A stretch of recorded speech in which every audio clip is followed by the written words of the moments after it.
Hello, Brick. Hello, Bob, Grid, Gark, Nemthos. Hey, Peach. I'm doing all right. I'm excited for all the new content we're gonna get later today. Interested to see who the champion actually is. Vivi Dendry. Yeah, that's close. Hello. Hoping not PNZ. I don't think it is. So some stuff was revealed on, I mean, technically I think Discord and Twitter, and then I saw it on the Reddit. So Heimerdinger is going to count as Bandle City.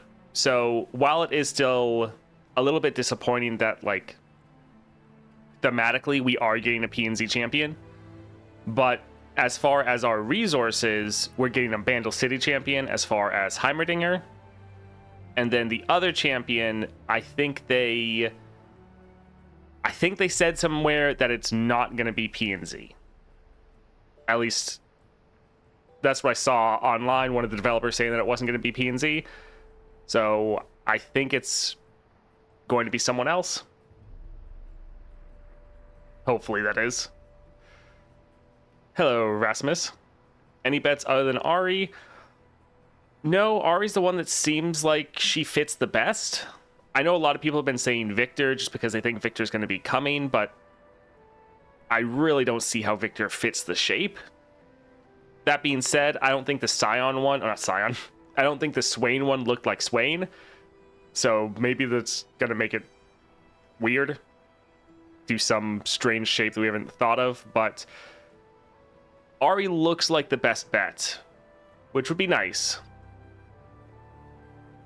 I hope they give a Plat Nova vessel so we can get someone to 6 stars. That would be decent. It's been a little while since they've given us one. I think they normally did that with adventures. Like, they gave us one, I think, in Lysandra. Or maybe that was the Vega or Viego quest for killing Lysandra. And then I think in the Swain adventure, they also gave us one. Those maybe are the only two platinum vaults.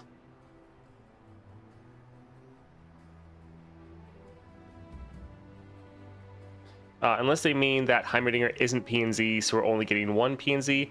No, I think they said on somewhere. I think they said it in a Discord that Heimerdinger isn't going to count as PNZ, he's going to count as Bandle, and that the other champion also isn't going to be PNZ.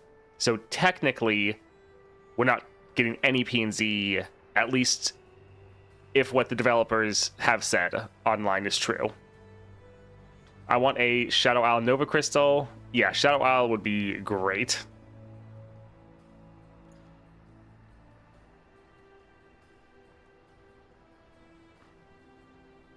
Yeah, I did see this get reposted. Heimerdinger contacts, his power adds random upgrades that are not the same as items. He uses Bandle shards, and they show his relic that gives him your Nexus tough, makes him tech. Yeah, we're gonna do that. Ahri is out?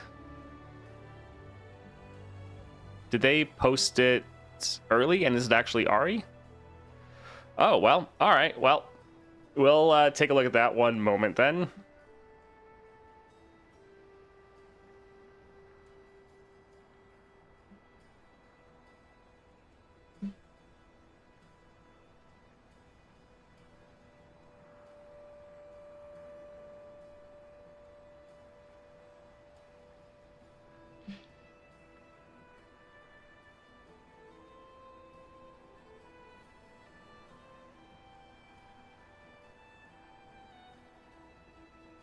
Alright, it is not wanting to capture this window, which is being annoying.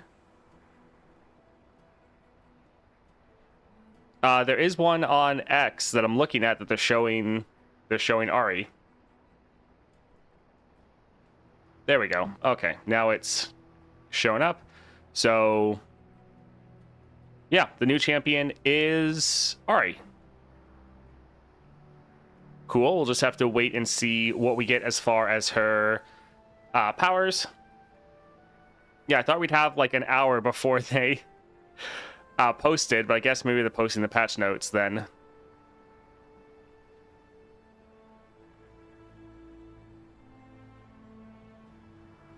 Yeah, so we'll just have to wait and see for a moment. So this is actually going to be pretty good. Last time it took 20 minutes.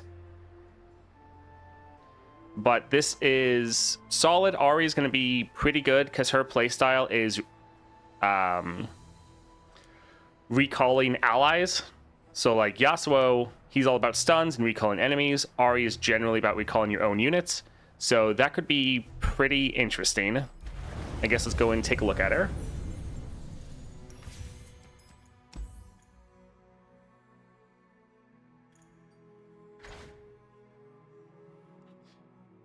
All right, so attack. The first time I attack strike. So when she actually gets the attack off and hits someone, swap me with the ally to my right and then recall it. So she's able to move over one. Like if you see the effects like Shen's champion spell where he switches 2 targets, or the Aurelia one where her blade surge switches 2 targets, it's the same thing for Ahri, just to the one on the right. Once you've recalled 5 units, so not necessarily allies or enemies, just units, she then levels. She goes and gets the elusive. And now when you recall an ally, reduce its cost by 1. And then attack. Each time I attack strike, swap me with the ally to the right and recall it. So she can now, instead of just doing it once, can do this the entire time down the road.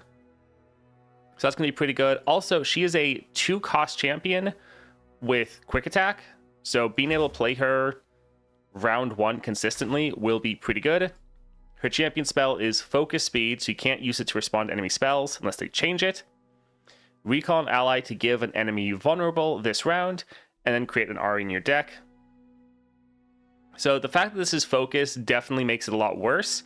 Maybe they'll change this in the Constellation, but having a burst speed recall so you can try to save your own units from enemy spells would be nice. But vulnerable with quick attack is pretty good. Scissors for 1 more jump.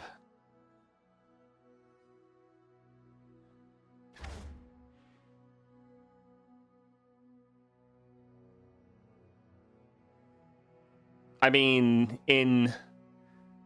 if she's leveled, then yes, scissors would work if you don't have a full board. That would give you an extra jump. But before she's leveled, it shouldn't matter.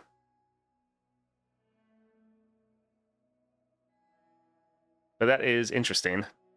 You're going to get an extra unit. Yeah, you're kind of saving your unit. So even though you're making it ephemeral, you're recalling it, and then you're summoning another copy of it. So scissors will actually be interesting, yeah. Yeah, Ahri was confirmed on Twitter. We don't have any powers yet. But they did show Ahri is the champion, which I thought this was going to be revealed in an hour, so I was planning on trying to get a Mordekaiser run in, but... Alright, so Ahri's going to be interesting. Also, not that I normally get a lot of skins, but I think Ahri is one that has some pretty cool skins.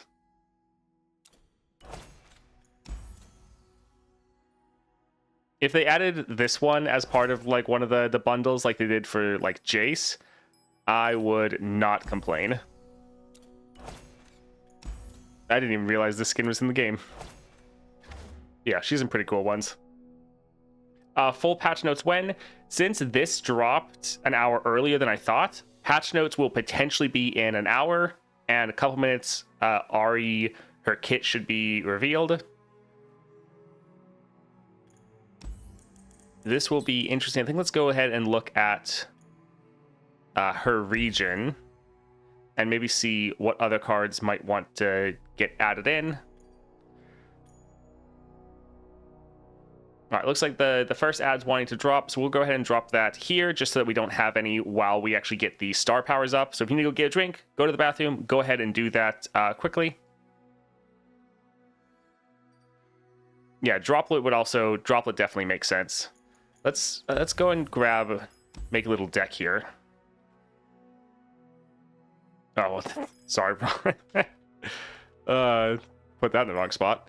All right, let's go for pink region, Eternal. I mean, I think I own all the cards, but still. All right, so double Aries. Can't wait to see you in an hour. Sounds good, Chris. Droplet, yeah, Droplet seems like it has to be there. Yeah, Dancing Droplet would definitely be there. When I'm summoned, give me Elusive. That's not terrible. Yeah, some of these that have play effects or summon effects are... They have the synergy because you can trigger those play effects multiple times. Sparring, I don't really think... The Mourn would be possible. Next to Strike, Recall Me. I think Dancing Droplet's more likely, but let's maybe throw it in there. Ari Copium, no more. Yeah, it's actually going to be Ari. That's pretty crazy. I'll find the early version somewhere. I'll drop it here for patch notes. Nice. We don't have any confirmation what the upgrades actually are. Apparently, it's not just the list of like items like Hextech Fabricator does. So it's something different that's specific just for Heimerdinger. As far as possible ones for the deck so far that we've seen, Dancing Droplet seems incredibly likely. The Mourned, I think, is possible. Less likely, but it still has some potential there.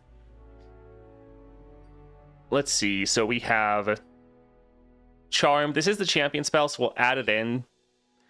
Children of the Forest, recall an ally, or spend 8 mana to summon ephemeral copies of the 3 strongest followers you recall this game. Probably not. I feel like this is probably something you're going to pick up later on.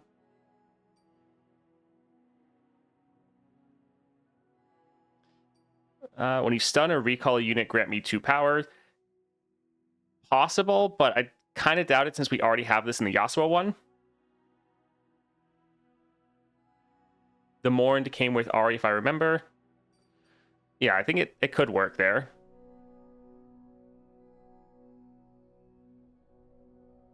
There's a lot of these general cards that they definitely could do, like Keeper of Masks. Anything that has a summon or play effect, they might want to go with. Lead and Follow wouldn't be bad. Recall an ally, create a Flawless Duet. I feel like they'd want to save this for Aurelia. When I'm summoned, draw 1. Could have the Conspirator, yeah, to play me Recall an ally. So Conspirator, I think, would have a good call. I think Highwaymen is possible just as like a general card.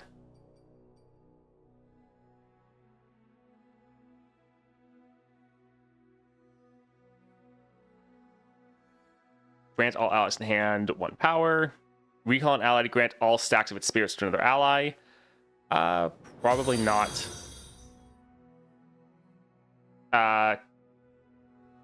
Kiwin 111, thank you for the follow. Tally Cloaked Matriarch and Pathless Ancient. Yeah, there's Tail Cloaked Matriarch. Each round, the first time you recall a follower, summon an exact ephemeral copy of it. Possibly. This might be one they want you to pick up, but yeah, it's maybe.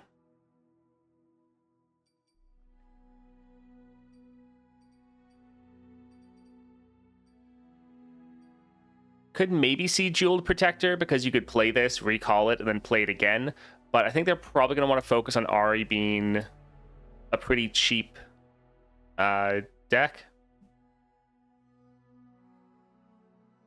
I cost 2 less for each unit you've recalled this round. That seems like it'd have decent synergy there. Finally, you play PvP. I'm not playing PvP, sorry. We're just making a deck to see what we think, or we're looking through the cards to see what we think is going to be in Ari's deck. Homecoming? Oh, this one. Yeah, recall an ally. Yeah, that definitely seems likely. I very much agree. Yeah, so they revealed on Twitter that Ari is coming. They haven't shown us anything else yet. It's just hey, the second champion being revealed is Ahri. We don't know what her powers are or anything, just the fact that she's the next champion. So we're looking through the cards that have potential to be in there with her deck. Ahri's one of my favorite champions. Nice. I'm happy for you. I think she's really going to be bringing in a playstyle we haven't had in the game before, so this should be very good. Because we've had limited ally removal, but this should be very different and unique. Recall an ally, summon an ephemeral copy of it, countdown 3, summon another ephemeral copy. I feel like they'll probably stay away from landmarks, at least I hope. I don't really like landmarks in a lot of the decks. Yeah, I think some of these summoner play effects, they might be dotted in there just as general cards that have some amount of synergy. So ones like the Elder, or there's the other 2-drop that when you play it, it buffs up your whole hand as well. The Keeper of Masks. Those are like kind of some general ones they might throw in. Patch notes today? Yes. By the way, Toast, you see Heimer's Relic? Yes, I did. Gives your Nexus tough as well as makes him tech. We plan on going over that more with the patch notes.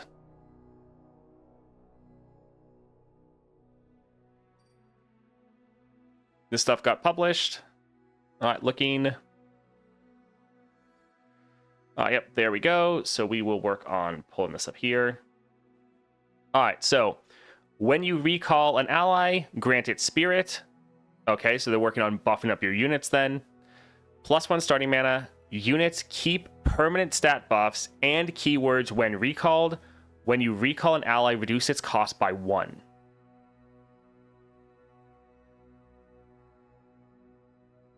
Okay, so they keep permanent stat buffs and keywords. So temporary stat buffs, they're still not going to keep. So it's not like you can buff it up with a bunch of temporary power and then recall it and lock those in. But any permanent stat buffs, so your units aren't getting weaker when you play them again, so they can keep getting stronger and stronger. When you recall an ally, reduce its cost by 1. This will be decent when you have Ahri on the board and leveled, because she's doing the same effect. So essentially your recalled units are going to reduce down by 2, so that can be pretty big. When you summon or recall an ally, granted Spirit. So just plain any of your units get an extra 1/1. Also when you recall them, and then since they're recalled, you can play them again. So you're going to have pretty big scaling. Right now, Ahri seems like she's going to play a lot like Lilia, where instead of recalling, you're just sleeping. So right now, I'm really getting Lilia vibes. Hold it as far as the 4-star, so stun the strongest enemy. Solid defensive power. Mana Float, get an empty mana gem, and then the 6-star. When you recall an ally, it strikes the enemy nexus. Oh, damn, that's crazy.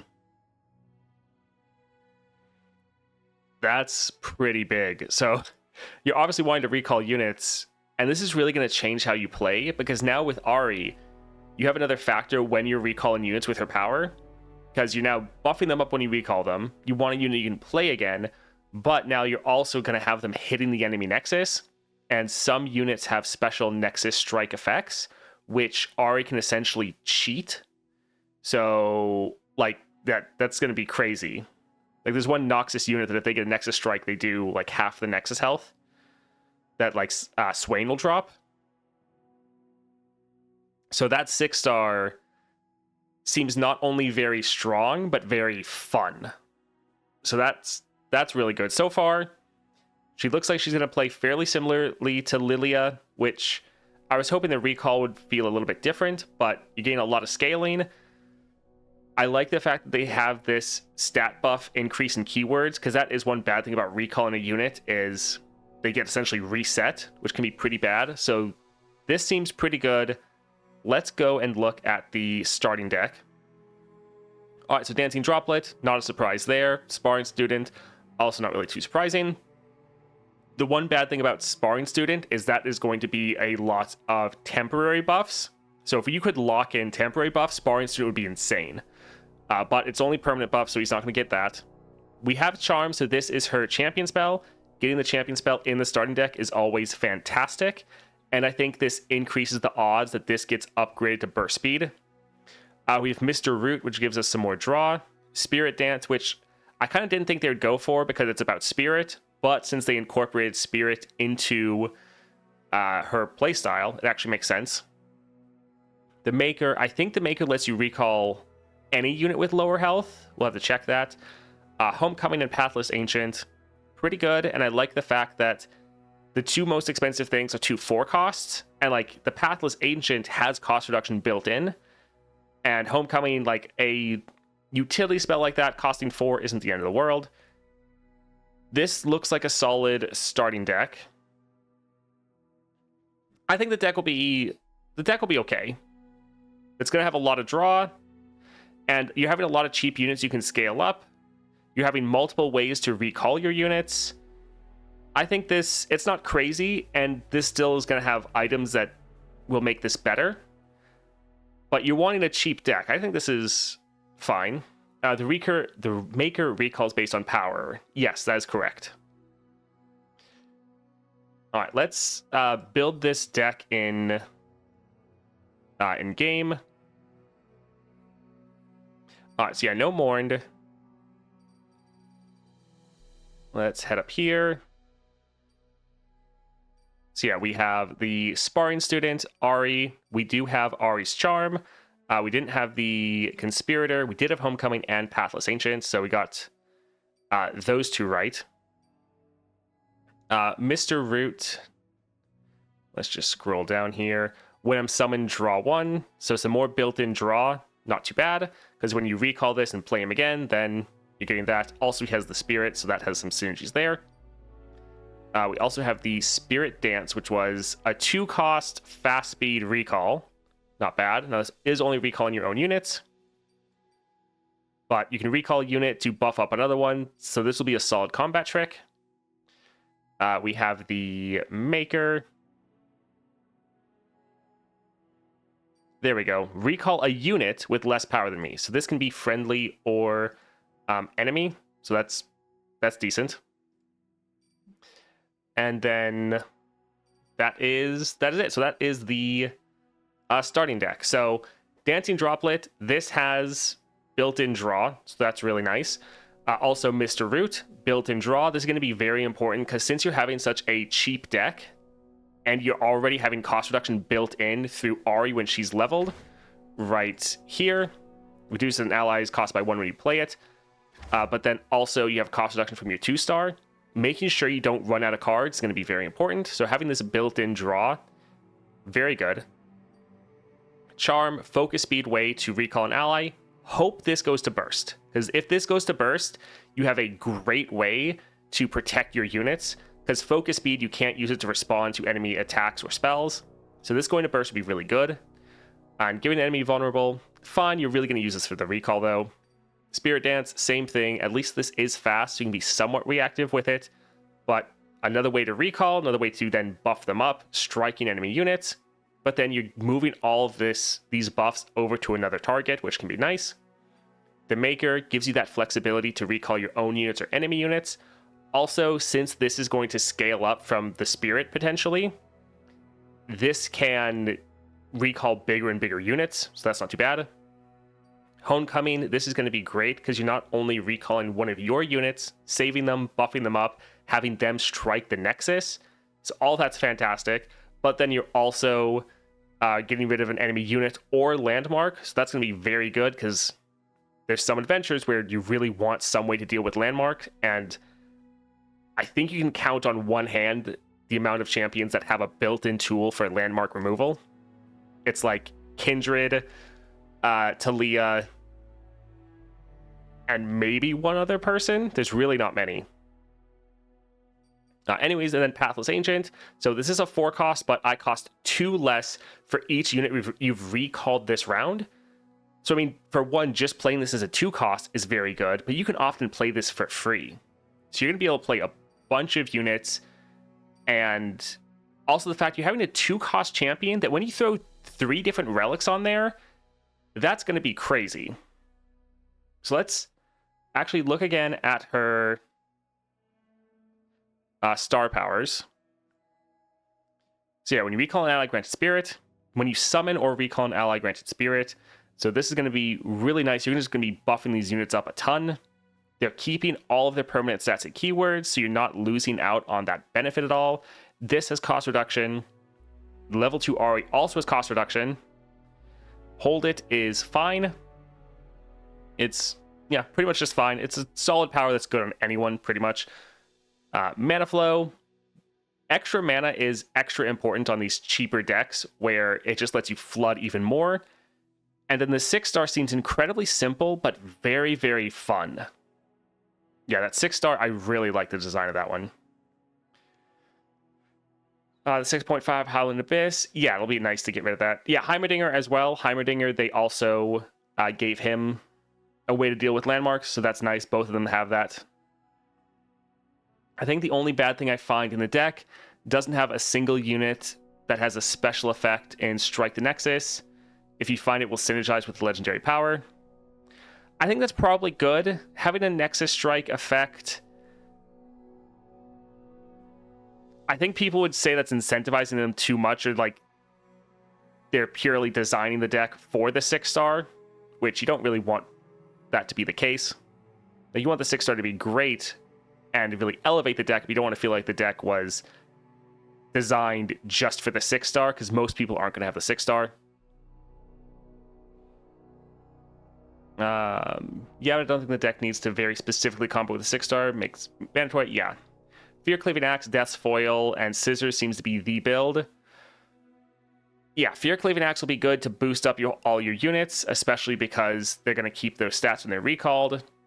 Death's Foil will be nice in specific adventures to make sure Ahri doesn't die. And then Scissors could also be pretty good, especially since you're recalling one unit, so they're not dying. And then you're essentially getting a free unit then attacking with you. Also, this is an Ionia champion, so anyone that has an Ionia crystal that they're wanting to use, this will be great for that. Hold It kind of doesn't fit. Yeah, Hold It is just... it's fine. It's nice on some of the aggro champions, like the same with Darius, just not having to worry about one unit blocking anymore. And this can be... I mean, it's solid. It's a good defensive power. It's not like it's bad here. Does it synergize super well with everything else? Not necessarily, but it's not like it's bad.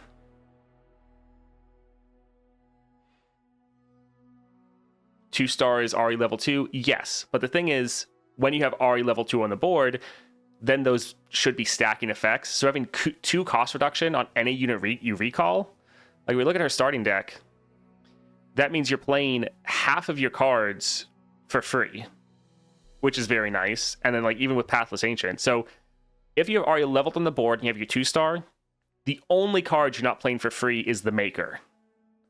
So this is going to be really good. Hey Rivi, welcome.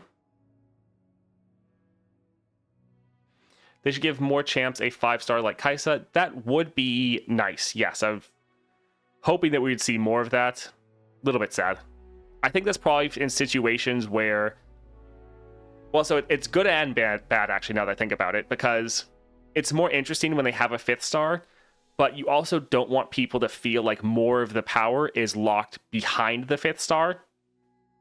Because like here, they could have split this up into 2 different parts and made one of them into the 5th star. It's better that they have all the power in just the 2nd star. So this is good. It's actually probably better, yeah, that we don't have too much power locked behind it. That if they can, they just put it earlier in the constellation, because you don't want people to feel like they have to get some of the later powers. Yeah, the Heimerdinger Relic is... gives your Nexus Tough and Overwhelm.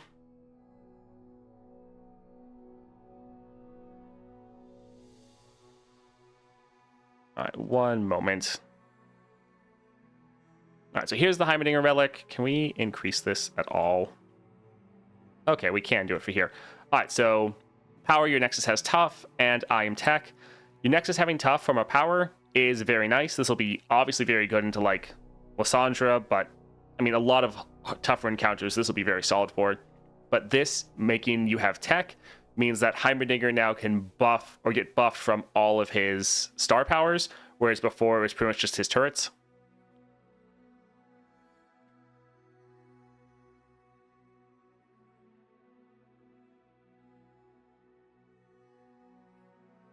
All right, so that looks good. We pretty much now just have to wait for the patch notes. But I think the starting deck is solid. We'll have to wait and see what upgrades and items she gets on it. I think her star powers are pretty good. Right now, I'd say pretty much everyone's probably a little bit more excited for Ahri. The big problem with Heimerdinger is we don't know what pool of upgrades we don't know what the upgrades are. We don't know how the upgrades work. So it's hard to really evaluate Heimerdinger when we don't know that. So Heimerdinger could be awesome. But right now, Ahri does look more interesting. Also, let's go back and look at Heimerdinger. So for his powers, it's not bad. It's decent that now with his Epic Relic, Heimerdinger will be able to benefit from these tech allies effects. So that's good. It just, I don't know, it seems a little bit more passive and boring to me than Ahri. Ahri, I think, is going to be much more active. And yeah, should be really interesting. I guess if you're someone that really likes the legendary power of unstable inventory, then Heimerdinger is going to be great for you because it's going to be much more random. You don't know what upgrades you're going to hit. There's going to be some moments like, whoa, this is crazy. I got exactly like this awesome upgrade. Didn't even know exist. There's going to be times where you just potentially get something kind of lame. So yeah, the design of this, I think it'll still be fun, but it's definitely, I definitely prefer the design, I think, of Ahri. Again, though, we're really going to have to wait and see based on these upgrades, whatever they are, before we can really make a decision on how good or bad we think Heimerdinger is going to be. Heimer with Evolve Relic should be fun. Probably, yes. You should be able to hit that hopefully pretty easily as long as you're playing a mix of spells.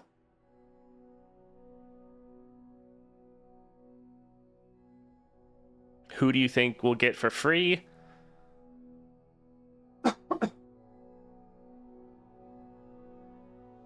I think maybe Heimerdinger, just because he was the one revealed first. I feel like they maybe give you the person revealed first for free, but I'm not sure. Ahri's champion spell is right here, this charm. So you can see, recall an ally, give an enemy vulnerable this round. We're really hoping that this is able to get the upgrade to make it go burst, because then it'd be an absolutely phenomenal combat trick.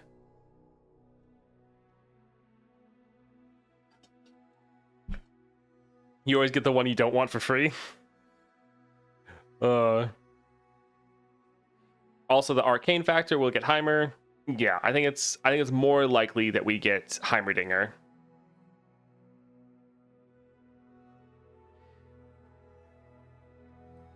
I think that what Ahri will do is make everything in her hand cost 0. Yeah, that is very likely going to happen. Yeah, Ahri should be pretty interesting for just spamming out a bunch of units. Also, just think how crazy it's going to be when Ahri is leveled. Because now you not only have 2 cost reduction on all your units, which is crazy, but you could have Ahri attack, recall all 5 of your units, which each one of them is striking the enemy nexus. So that's going to be crazy. So they're all getting those hits in. But then since they're all recalled, they're all now buffed up, and then you can just play all of them again. So Ahri is going to be pretty crazy with what you're able to do. Yeah, Ahri's gonna be interesting. I look forward to playing her.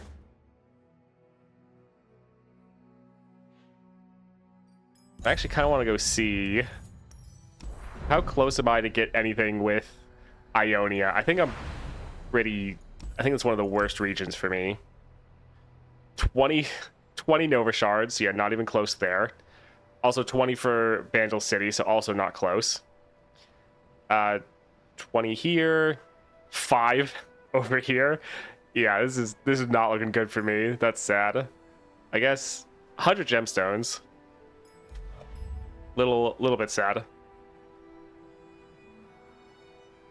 Ahri's motto, don't forget hand space. Yeah, that's going to be pretty important when you attack with Ahri.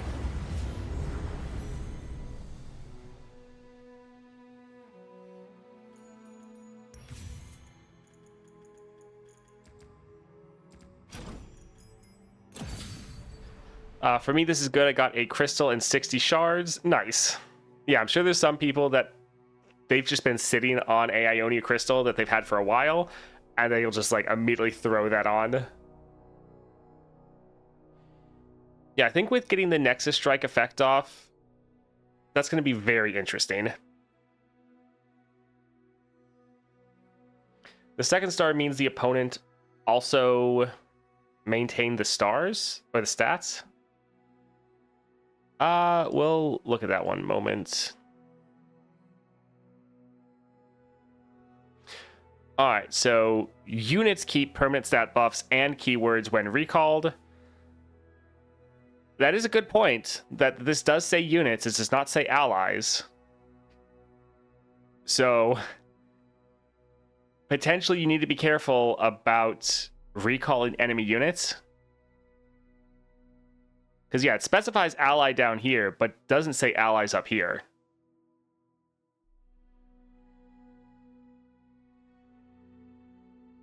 So yeah, potentially the enemy units are also going to keep their stats. So you really don't want to go for a build of recalling enemy units with Ahri, which means you need to be careful with your homecoming, because this recalls your unit and an enemy unit. So be pretty careful with that, because you don't want to be helping them. And yeah, with the deadly modifier, it could be a bit worse, because then when they get resummoned, they can be even bigger. That being said, you don't really have to worry about the Watcher as long as they don't attack the turn they play it.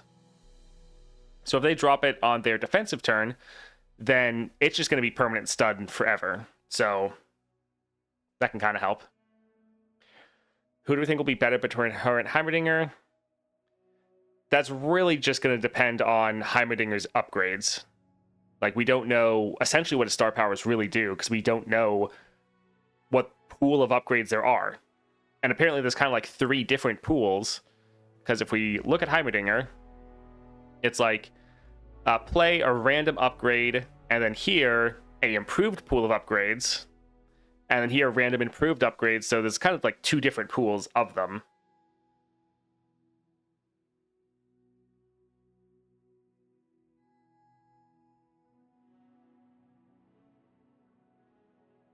So yeah, we'll have to see.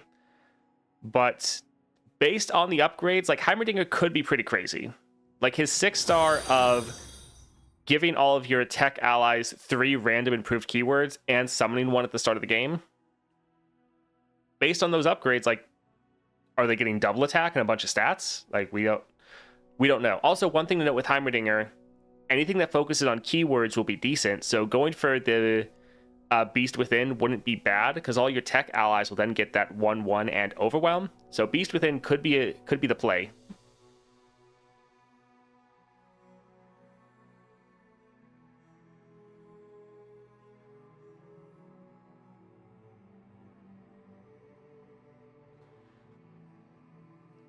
I was just checking. Yeah, I was just Runeterra report, reposting the powers.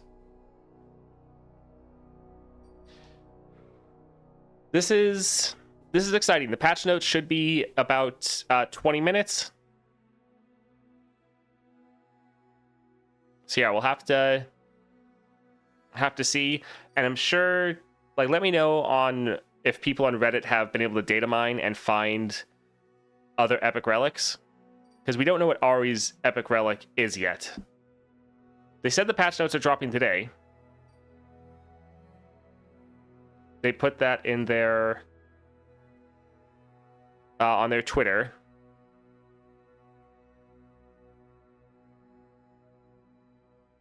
Right here, champ reveal and patch notes here in the middle. All right, looks like ad's about to drop, which is fine because there's not really anything happening till the patch notes. Yeah, I do have Paulo followed and with like the notification. So if he posts anything, I should get a notification on Twitter.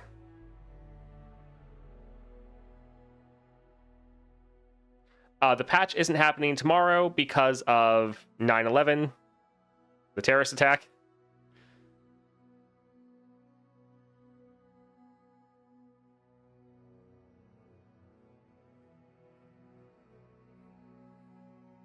Which, yeah, most people should know.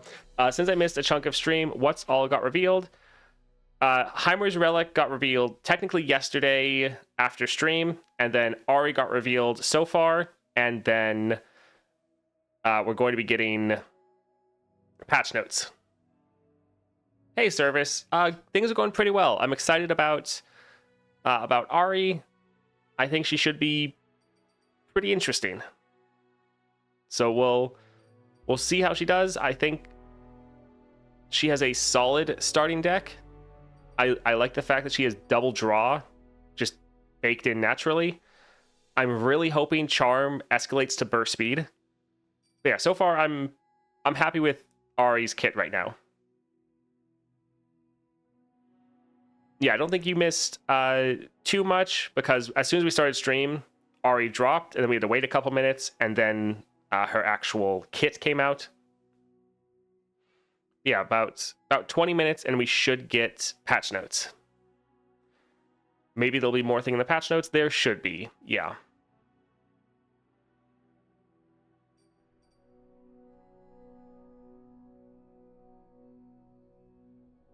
First fight overdraw will happen a lot. You are going to have to be careful with overdrawing, yes. So Sprite Stance, 2 cost fast speed, recall an ally to grant all of its stacks of spirit to another ally. Now this will actually be solid because you actually have spirit generation from your 2nd and 3rd star power. So you will be able to have some decent stacks here. This can be a good combat trick to both save one of your units and then buff up another one. So this will be pretty good in combat because you're essentially winning 2 trades. You're removing one unit from the equation, and then you're buffing up another one, so it should be solid. It's a good thing patch notes always come out on time. I think the patch notes have been fine. It's the patch last time that didn't come out, which is actually something tomorrow. We're going to start streaming, or not tomorrow, patch Thursday. When the patch comes out, we're going to be starting stream a bit later, again, just so that we're closer to when stuff drops, because we don't want another situation like last time where we're streaming for 3 or more hours before the patch even hits. I mean, most of that was the problem with the patch not coming out, but still. Yeah, so far I think this is pretty good. Don't jinx it. One time images were not load at all. Oh yeah, the patch note has definitely had issues. Normally it comes out on time though, but other issues are definitely bad. Found Fortune on Ahri. So Found Fortune would give you one of these 2 units, so that wouldn't be bad. I think going for Echoing Spirit could potentially be good based on what we get as far as these charms, or like what upgrade this gets. Yeah, definitely going for like Death's Foil in some situations will be good based on if you think Ahri is going to get blocked out. Going for the Fear Cleaving Axe will be solid to boost up all your units. And then going for Spectral Scissors will also be solid as well. Going for Grand General's Counterplan could be decent. Probably don't need to go for Archangels because your spells are pretty cheap, so it'd probably be better to throw on a different relic there, I'd imagine. You know what they might do? They might give your support champion Guardian Orb, because they've done that with some other people, which honestly doesn't really matter. Like Guardian Orb on Echo, I don't think is that big of a deal. But for Ahri, Guardian Orb on your support champion could be really good because you just keep recalling your support champion every attack. Yeah, that could be solid. Also, one thing you could do that'd be kind of, well, no, that actually wouldn't work. Does Sparring Student retain its stats? No, because it's only permanent buffs. So using combat tricks to buff up your units or something like anything that says give isn't going to work. It's only permanent stats and keywords.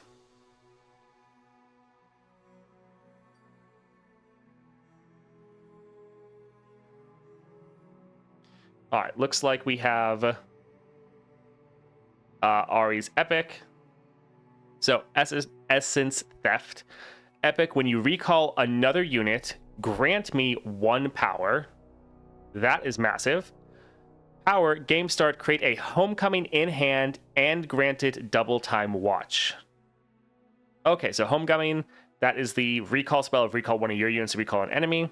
So making sure you start the game with that and that it's going to start counting down, because double time watch, every round start, it reduces down its cost. That's solid. I like the fact that this isn't necessarily specific to Ahri. Like, it technically doesn't have anything of, like, if you're Ahri, but it is nice that, obviously, it's made for her. So, recall another unit, grant me 1 power. This potentially can be good for Yasuo as well, if you have him at 6 stars. But let's see what else we have here. Support champs have Stalker's Blade. Okay, so your support champs will be able to get strikes off, so they'll get some kills. Yeah, this is a more aggressive style than going for Guardian Angel. Honestly, though, having the extra removal is probably nice in the fact that you don't have a lot of removal in the kit. Like, you have ways to recall them, but then they can play them again. So having actually a little bit of harder removal can be okay. Yeah, I think this Epic Relic isn't crazy. It's not like, oh my word, this is such ridiculous amounts of power. Which is, I mean, in one hand, good. You don't want the Epic Relics to be too overpowered. It is definitely a balancing act. But it's definitely something you're going to enjoy having on Ahri. Because especially since she has Quick Attack, you could potentially run this over Death's Foil. Because as long as you have a big enough attack, then you'll kill whatever you hit. And you're going to be trying to recall units. Also, this will be a good way to give Ahri scaling. Because right now you're trying to recall pretty much everything but Ahri. For the most part. And so she's not going to be scaling up as much as your other units. So it's still solid. It's nice to have. It's definitely not effects, though. You're like, this is absolutely crazy. Yeah, Yasuo, if you have Yasuo at 6 stars especially, he could use this.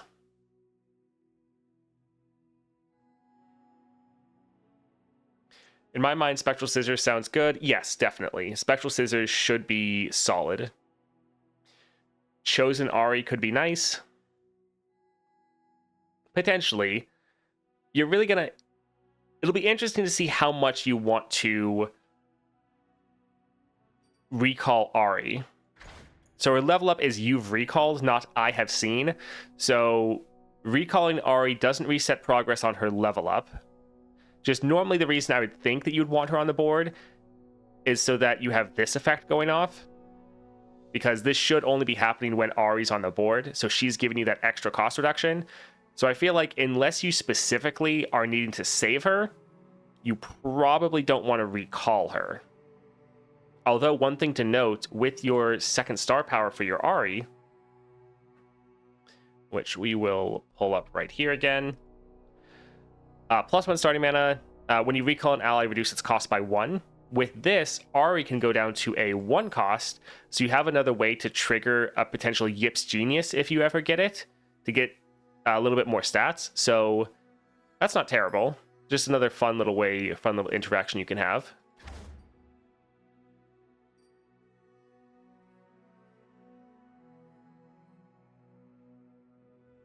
Her Relic plus Chosen should make her quite big in 2 to 3 turns.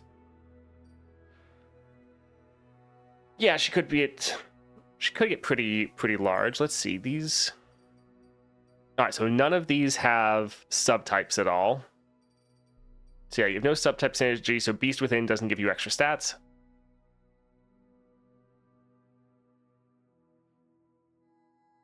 Maybe this can also work with the new relic that gives 1/1 for every 12 cards after the first 12.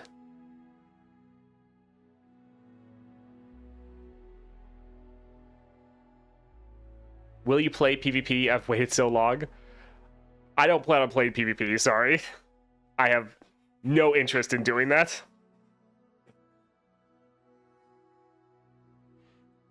Does the Heimer has the deck? We do have Heimerdinger's deck, yes.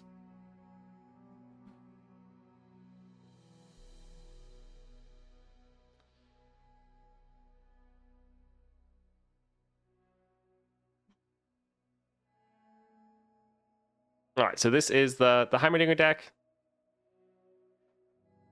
if anyone is wondering, and we have most of these also done in game.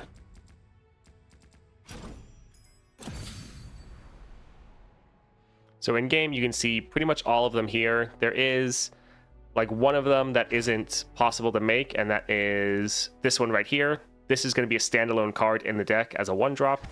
Yeah, this is his Heimerdinger's deck. So pretty much all of this is tech units and then spells. The only odd one out is really the Concologist.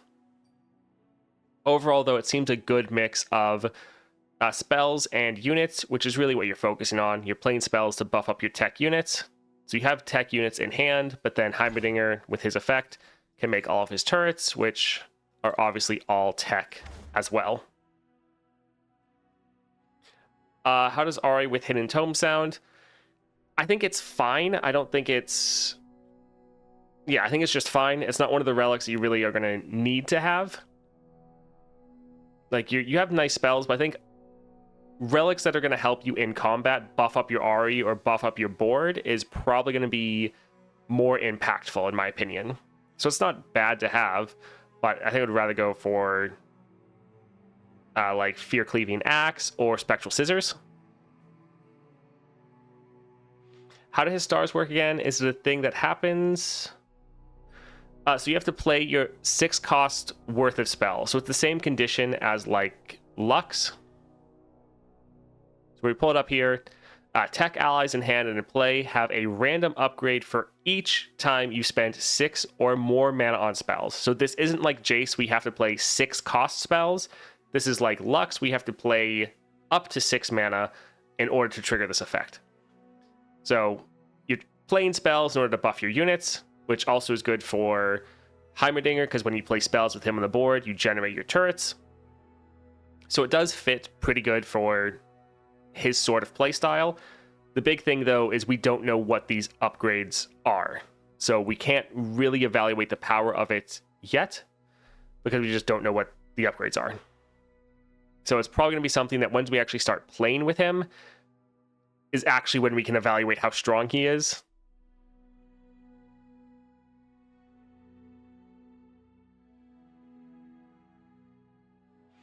Then I think he'll be a less reliant champ deck, hopefully. I mean, the issue is you need Heimerdinger on the board to make the turrets. So you're not going to rely on your champion to be your win condition as far as like him actively attacking. It's not like you're going to try to stack a bunch of keywords on him potentially, but he's going to be like Vhagar, where you need him to be on the board and alive to enable your win condition. They may release a power for him and Ahri as well to help with their consistency, similar to how they did a few patches ago. It's good in Lux, but the generation rally spell is... But that generates a rally spell, so that's very good. Yeah, like the big thing is not the mana on spells part. Like, that's fine. You're going to be playing spells consistently, so that part of it isn't bad. It's just the fact that we don't know what the random upgrades are. Yeah, I'm not surprised at Stalker's Blade either. I thought it had a decent chance to be Guardian Angel, but Stalker's Blade was kind of the second alternative I would think that they would go for. And yeah, having that bit of removal on Ahri, I think that'll be pretty nice. You'll want to go for another cheaper support champion that you can try to play and recall. Also, just think if you got Teemo for Ahri, because you could just keep recalling Teemo and constantly having him get Nexus strikes off. So that could be pretty hilarious. When do you think the dev video will drop? Maybe tomorrow? Just because there's not really anything happening tomorrow. Like, we're getting all the news today. So either they'll do it tomorrow, or since they're not wanting to maybe put out anything on 9/11, they'll maybe do it on Thursday. I'm waiting for a Freljord champ to upgrade to 6 stars. People really like Ashe. Like, I think Volibear would be fun, but the Ashe one seems pretty crazy.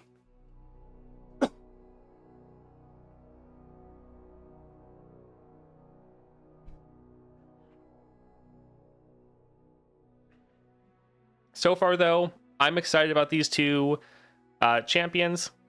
I think they'll be pretty fun and good additions to the game, and so far, Riot has not missed when it comes to champions being added to the game, like their kits and everything. I think all of the new champions, since the Constellations came out, have been solid. I don't think any of them are like a poorly designed champion. Like, I know some people would want certain ones to be stronger, like people might want Caitlyn to be stronger, I get that. But as far as them being a bad designed champion or not playing well, I think all of the champions have been very good. Shadow Totem Teemo with Ahri level 2. Play 1, bounce 2. Yeah, there's going to be some interesting combos. Smearo is kind of Well, I'm meaning all the champions after the Constellation update. That's what I'm, referring to.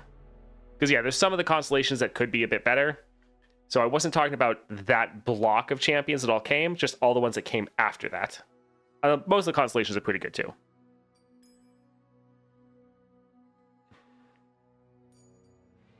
Yeah, Ahri will be very good with Stabilizer Shadow Totem, because being able to have 2 Ahris and kind of play like what's it called?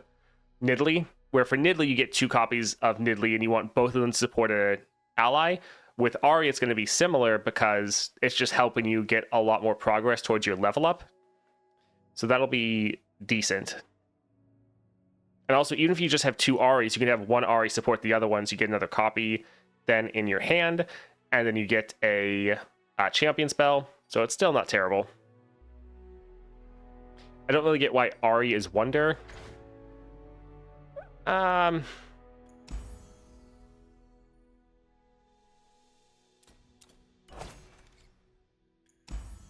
Does she have it in any of her stuff down here? She wondered if it would be on another lens. So she has it down here. That's kind of a hint, I guess. They had the word in her description, so that's probably it. Okay, so how does Ahri level 2 work? My assumption has always been she stops them from attacking and runs down the chain. Now all your damage is 3s. Yeah, so Ahri, when she's leveled, she'll just keep recalling all of your units. Now, if you have any units you don't want to recall, just put them on the left side of Ahri. But normally with Ahri, especially with these star powers, you're going to want her to recall everyone because you're not losing out the damage if you have the 6-star because they're all hitting the Nexus still. But you'll have Ahri go down, recall each one, so she can potentially attack 6 times in a single round. So going for the power, especially in the monthly challenges where strike doubled my power, that's going to make Ahri insane. So that should be pretty fun.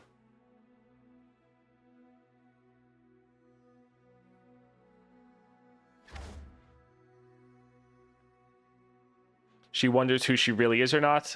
Yeah, that's true. Would be interesting to have a burst ally recall. I'm hoping they do that with Charm.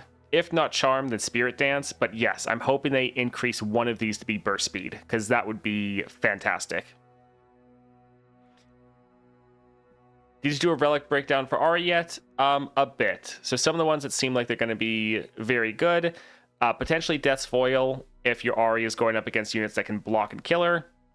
Fear Cleaving Axe to boost your entire board, giving them all extra spirit will also be really good. And then going for Scissors will also be pretty solid. And then I think potentially based on what upgrades Charm gets, going for Echoing Spirit wouldn't be bad, or same with Grand General's Counterplan.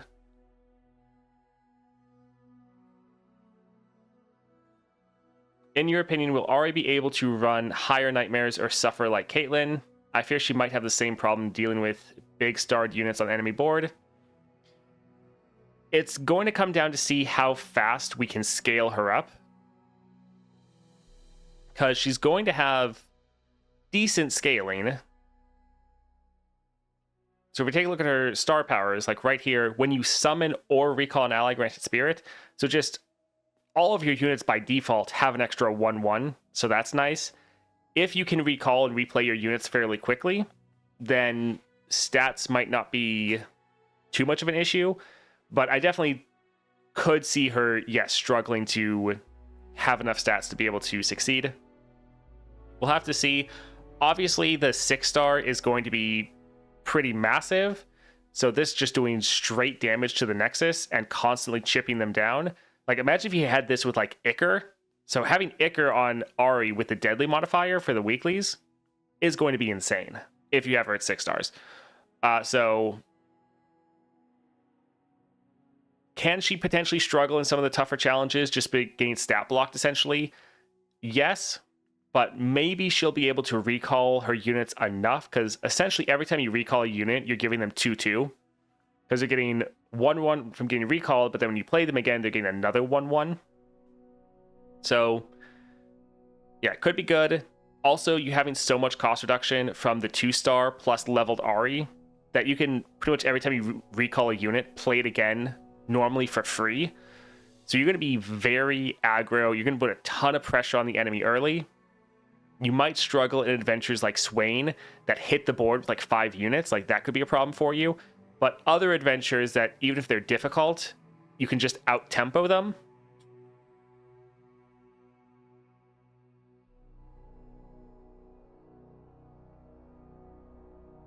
Huh. Alright, so from Legends of Runeterra, Battle Pass has returned. This patch features brand new quests and updated rewards available until the next update on October 9th. We are so back. All right, so let's look through here. So level 1, premium tier, you get 40 Ahri fragments. For the non-premium tier on turn 2, so you get 40 Heimerdinger fragments. How many coins? I don't think they say here, but I would assume they'd probably want to keep it roughly $10, but we'll have to see. Greater Cosmic Blessings, so XP, Stardust, Wild Fragments, Bronze Reliquary for free, Gold Vault, more Champion Fragments for Heimerdinger, Bronze Reliquary, and Silver Vault. Wild Fragment, Stardust, another Gold Vault, 20 Ahri Fragments, 5 Cosmic Blessings you can get for free, Golden Reliquary, 10 more Wild Fragments, 500 Stardust, 2 Greater Cosmic Blessings, and then 10 Wild Fragments for free. Platinum Vault, Gold Star Vessel for Bandle, so that's going to help you for your Heimerdinger. Silver Reliquary, 10 Wild Fragments, and 500 Stardust you get for free. 2 Greater Cosmic Blessings, Silver Reliquary, Wild Fragments, Stardust, Gold Vault. And the Gold Vault is available for free, so that is nice. Silver Reliquary, Wild Fragments, 10 Star Crystals for Ionia, so that's helping you get your star powers for Ahri. 500 Stardust, 1 Silver Reliquary for free. 10 Wild Fragments, 1 Silver Star Vessel. So this will give you like 5 star crystals for a random region. 2 Greater Cosmic Blessings, 1 Platinum Vault, 10 Wild Fragments. And at the end here, so 500 Stardust, 1 Silver Star Vessel, 1 Platinum Vault, 10 Wild Fragments, another 500 Stardust for free, another Silver Star Vessel, 1 silver reliquary, a major gemstone vessel for Bandle. So that's going to be pretty big. I think the reward we get from monthlies is a minor one. So a major one should probably give us like 100 or so. 10 star crystals you can get for free for Bandle City. And then at the end, it is 1 diamond vault. So this is a ton of rewards. Every single reward is useful for Path of Champions. So there's nothing in here that you're not good for Path of Champions. And you're getting a ton of stuff here. That's pretty good.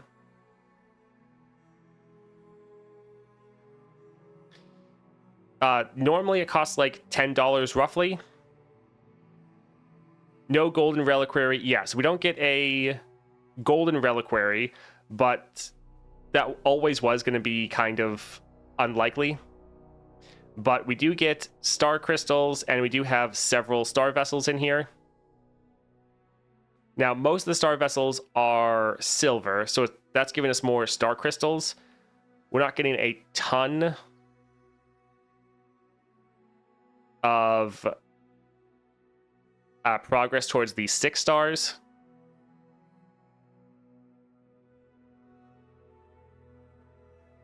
So yeah, I'm trying to look through here. So I see 1 gold star vessel. Okay, so you're getting a lot of fragments. You're getting a decent amount of star crystals. You're not getting very much progress towards your 6 stars, sadly. Because you get the 1 gold star vessel. This will get some Nova crystal shards. But that seems like it's about it. I thought they would have put some Nova crystals just like like the fragments scattered through here, like they have the star crystals and wild fragments. So yeah, getting a good amount of progress towards everything but the 6 stars, sadly. Maybe they'll do a quest, though, that can help with that.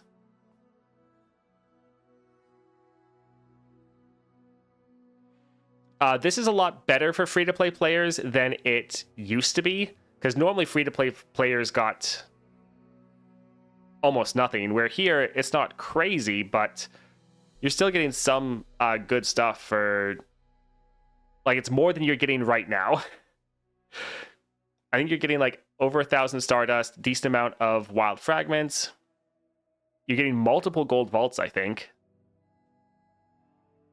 Yeah, for free, this is still pretty helpful. How much Stardust do they give? So over 1,000 for the free track, or like at least 1,000 for the free track, and solid amount for premium.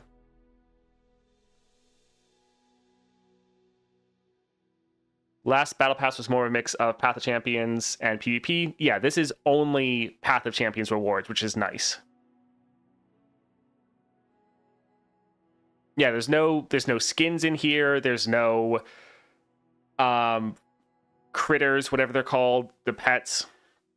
There's no card backs, which I personally like the card backs, and I don't mind the skins. But this is only rewards for Path of Champions. So if you want progress towards Path of Champions, then this is pretty good. So yeah, you get... Heimerdinger is going to be the free person. But you're getting, let's see. Right now we're looking at 60 fragments for Heimerdinger. Alright, so yeah, if you... Right now, for just Heimerdinger, we're getting 60 fragments. Let's look at how many wild fragments we're getting. So, 10, 10, 10, 10. So that's like 40 wild fragments. Wait, did I miss this one? Yeah, so we have 50 wild fragments at the moment. All right, 60, 70, 80. Is that 90 wild fragments? Is that 100 wild fragments? So that's a ton right there. So that's a ton of wild fragments we're getting. Yeah, 100. All right, let's now look at the Stardust. So 500, 1,000, 1,500, 2,000, 2,500, 3,000, 3,500.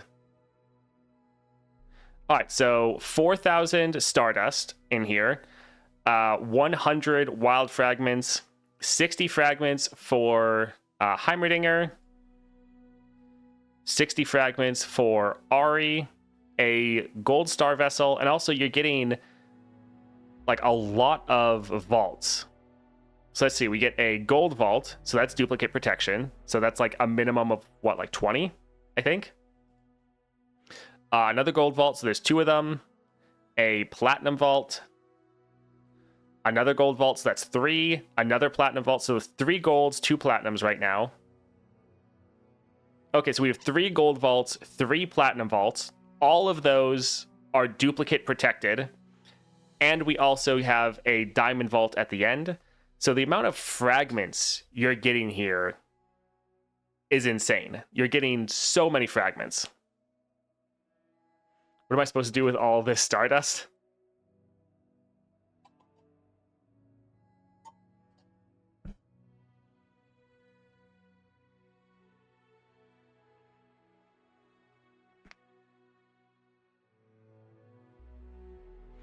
They should still have bundles since the epic relics aren't on here. Yeah, I don't think this is replacing bundles. This is, yeah, looking pretty good. Just want to check, make sure. Just checking my notifications, make sure there's nothing else. Okay. They could just make Golden Reliquary perma-purchasable. I mean, the reason that I think that Riot doesn't want to do that is they don't want people to just buy through all the Golden Reliquaries. The reason there is a timer and not just the Stardust is they want people to keep coming back and having a reason to get something.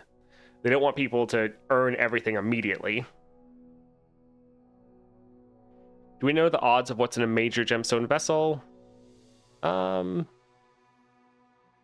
Might be in the shop. But yeah, this so far is looking like a pretty awesome battle pass. Obviously, like, for one, the free track is solid. Obviously, it's a free track. It's not going to be insane, but you're still getting a good amount of stuff in here. So even if you can't buy anything, you should still be happy that this is in the game. Like, you're getting even more rewards than you couldn't get before. You're having more of a reason to continually play the game. I think this is solid. Because also, like, here's 10 star crystals, so that's enough to get a 4th star. So yeah, for this, even if you go just the free track, you're at least having enough to unlock Heimerdinger and get his 4th star for free. So even if you can't spend any money, this is solid. And then as long as they don't make this cost too much, so if this stays at like the 10 price point, which is normally what they do for battle passes, like just across the industry, I think most battle passes cost like $10. Most people aren't really wanting to go above that. So if they stay in that approximate price range, I would say this is worth getting if you're wanting to support the game, if you financially can. Obviously, don't buy anything that you can't afford. But if you're wanting to support the game, I think this is probably the best bang for your buck. Gives you a reason to keep coming back and playing. I think this is going to be pretty awesome. Been waiting for the pass return. Take my wallet, Riot. Do we know the price? I don't think they've mentioned it yet. But I would hope that they're doing around $10. But again, I don't have confirmation. I don't like that some of the paid rewards are gamble rewards. If they made it no gambling, buy it hands down. What do you mean? Do you mean the fact that, like, the vaults can high roll? I mean, even if some of these, like, whenever you're looking at a vault or a, like, vessel or anything, you just want to be considering the fact you're getting the lowest possible rewards. Anything above that is just a bonus. So I wouldn't really consider this gambling, because, like, gambling, you can lose. You can make it so it's not worth it. If you are only think this is good if it high rolls, then no, don't get it. But for me, even at the lowest rewards, you're still getting great stuff. So I wouldn't really, like, I don't consider it losing if you low roll. At least not for these. So, I mean, I don't consider it Gamba, personally. Isn't the reason behind gold reliquaries bad? Since we're getting monthly patches with new champions, we also need to earn enough Stardust to buy them, which still implies playing consistently. I mean, there's potentially the issue, though, is there's going to be people like me that are able to stockpile Stardust. So, like, I have 6,000 Stardust already. So technically, I could go 2 months without playing the game and still have enough to buy the golden reliquaries. Ahri's Relic is out. Yes, we looked at the Ahri's Epic Relic.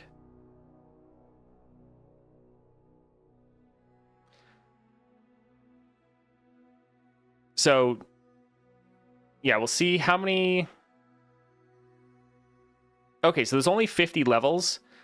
So that's not bad. I think previously there was like 70-ish. So it's not going to take as long to have to clear this. Like, only having 490 tokens, I think, isn't that bad. We'll have to see what they do for their quests, but I think you should be able to clear this.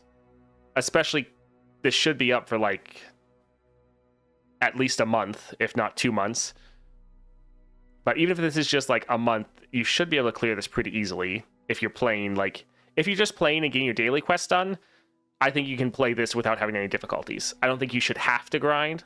Like, normally when people are grinding, it's because they're trying to clear it very quickly.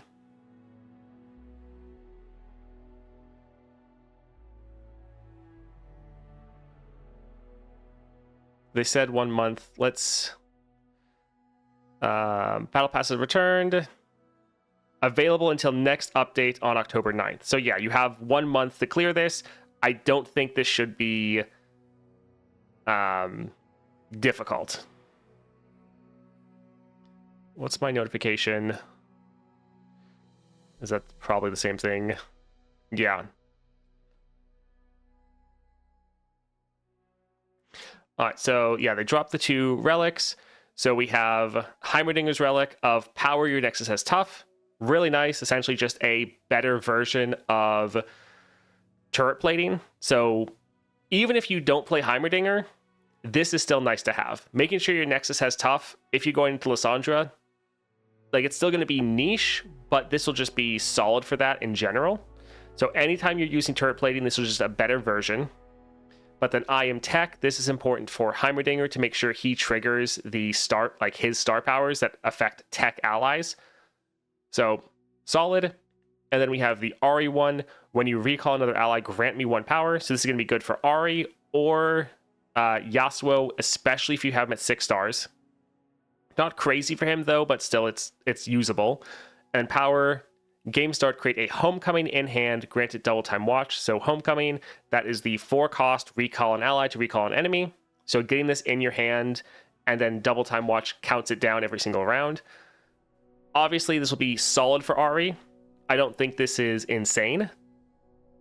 It's, yeah, good, not crazy, and then usable on, like, Yasuo, and probably don't really want to use it on anyone else. They should make them buyable with Stardust and maybe double gold reliquary. Oh, you mean these ones? I mean, yeah, they need to add some way in the game that free-to-play players can earn these epic relics, definitely.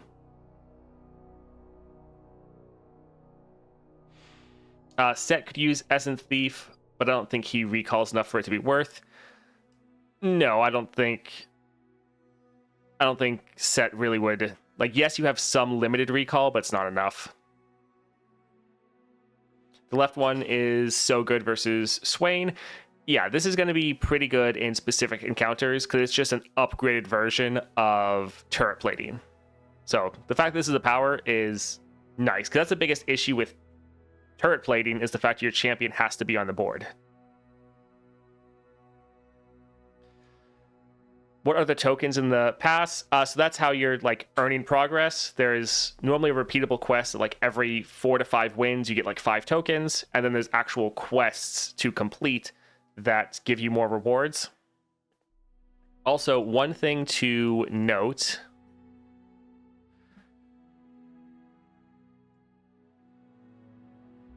All right, so Battle Pass has returned. This patch features brand new quests and updated rewards. Now, these quests will award, or at least they used to reward tokens to help you get through the pass, but some of these quests also are just giving you rewards.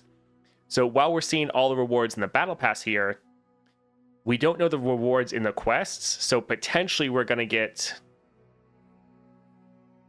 more like any of these sorts of things. So these aren't necessarily the only rewards we're getting this patch, which will be nice. Because yeah, these quests normally give us things more than just tokens. The pass doesn't have Nova Shards, right? No. The only shards you really get is in the 1 Golden Star vessel.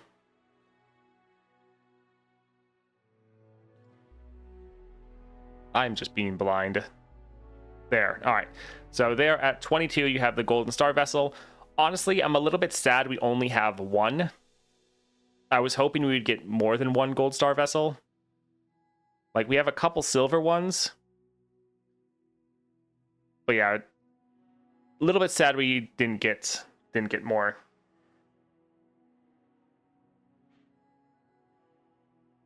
All right, I need to check.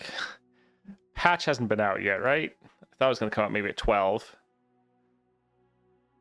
No, not yet.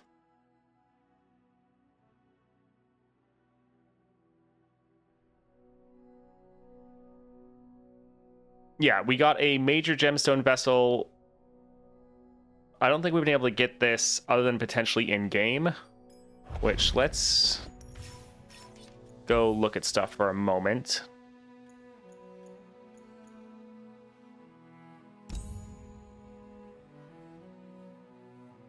Okay, so in one of the big expensive bundles, what it gives you is 2 major gemstone vessels. So we can check and see if we look at the major gemstone vessels. So 65% to have 200, 24 to have 300, 10% to have 400, and 1% to have 800. So we're going to get a solid amount from this. So should actually be able to get a gemstone upgrade. So that'll be decent.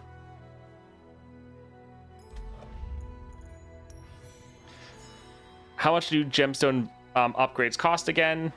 They cost from like 150 to like 350. I think there's some that are 150. I don't think 250 is the cheapest.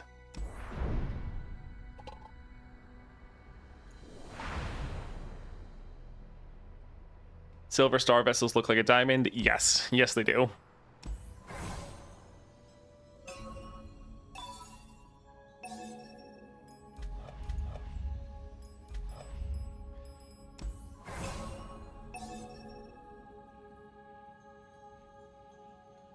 So here's one of the gemstone upgrades. You can see it costs 150. So yeah, there are 150 gemstone upgrades. But there's other ones that also cost more than that as well.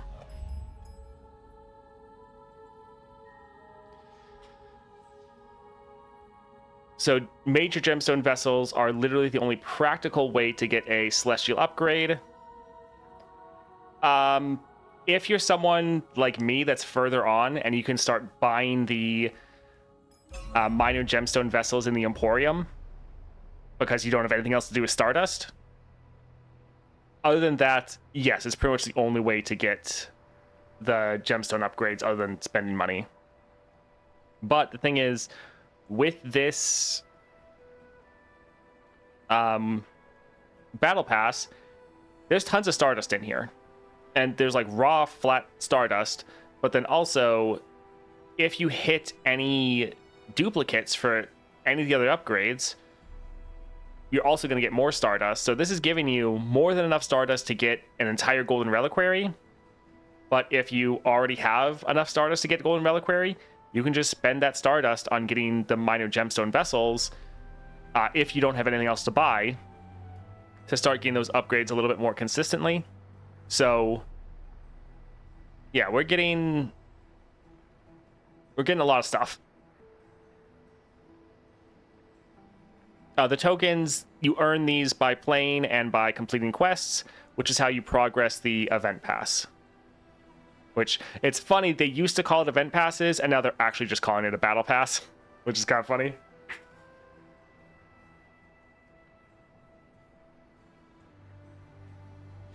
Yeah, you only really want to buy the gemstone vessels from the Emporium if you literally have everything else.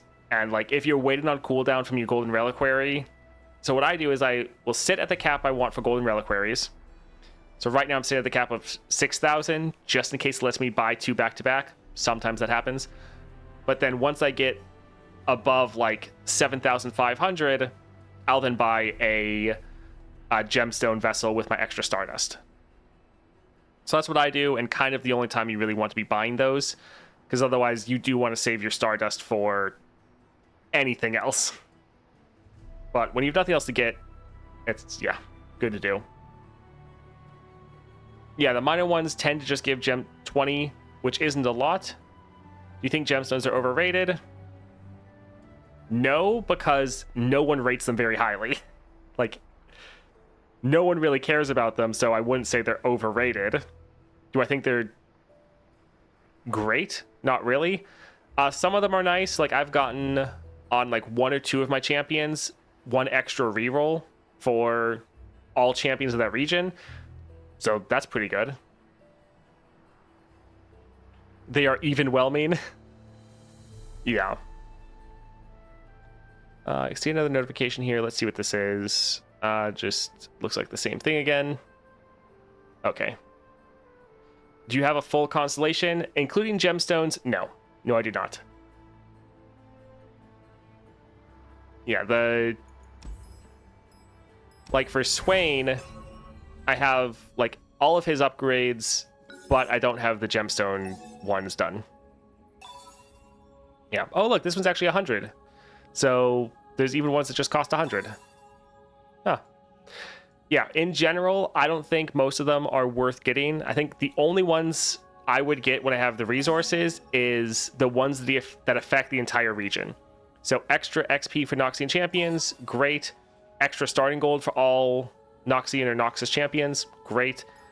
Those are the ones I shoot for. The support champs have an additional item or chance to find legendary powers. I'm only going to get these when I literally have like all the other gemstone upgrades, which who knows if that ever is going to happen. But yeah, the ones that affect the entire region, that's pretty nice.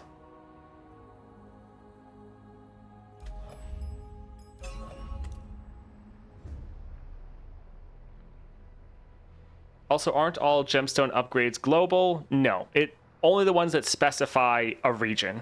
Those ones are global, or that, well, they affect that region. The other ones don't. It has to say for your regions.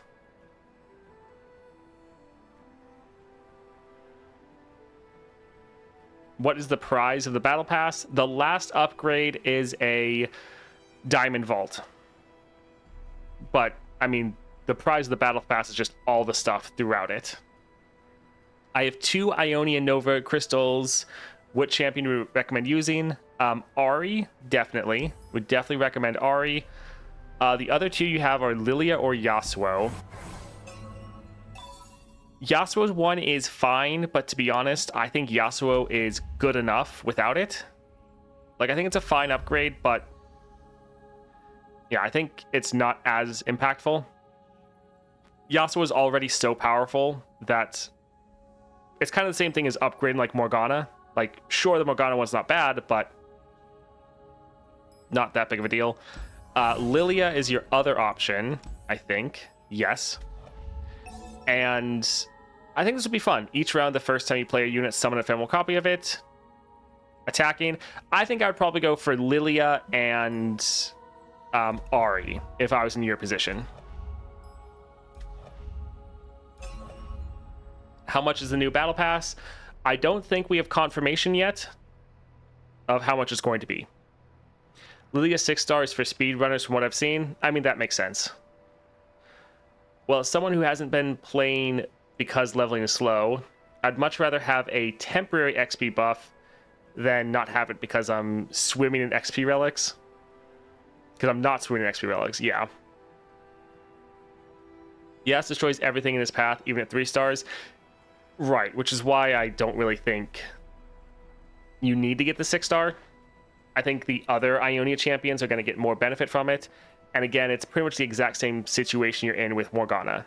Like, if you have it and you want to throw one towards Morgana for like Targon, that's fine. But probably any other champion is going to have more of an impact with their 6 star. I mean, if Yasuo is your favorite champion and that's all you really want to play, then go for it. I don't at all think it's a bad 6 star. But yeah, other champions are going to have a more impactful 6 star. All right, let's see if maybe... Right, they've been dropping them at different times. It's saying that the last 2 patch notes were dropped at 12:45. So that's 15 minutes from now. So potentially in 15 minutes, we'll be getting it. What champions can kill Acel run with 2 stars? The top one that comes to mind is Nidalee. Nidalee is fantastic at 2 stars.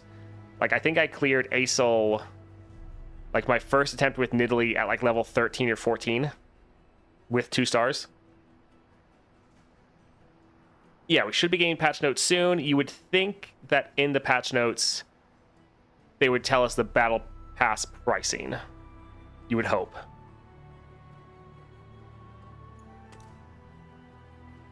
But yeah, so far, a lot of good news. I think Heimerdinger has potential. Can't really judge him yet.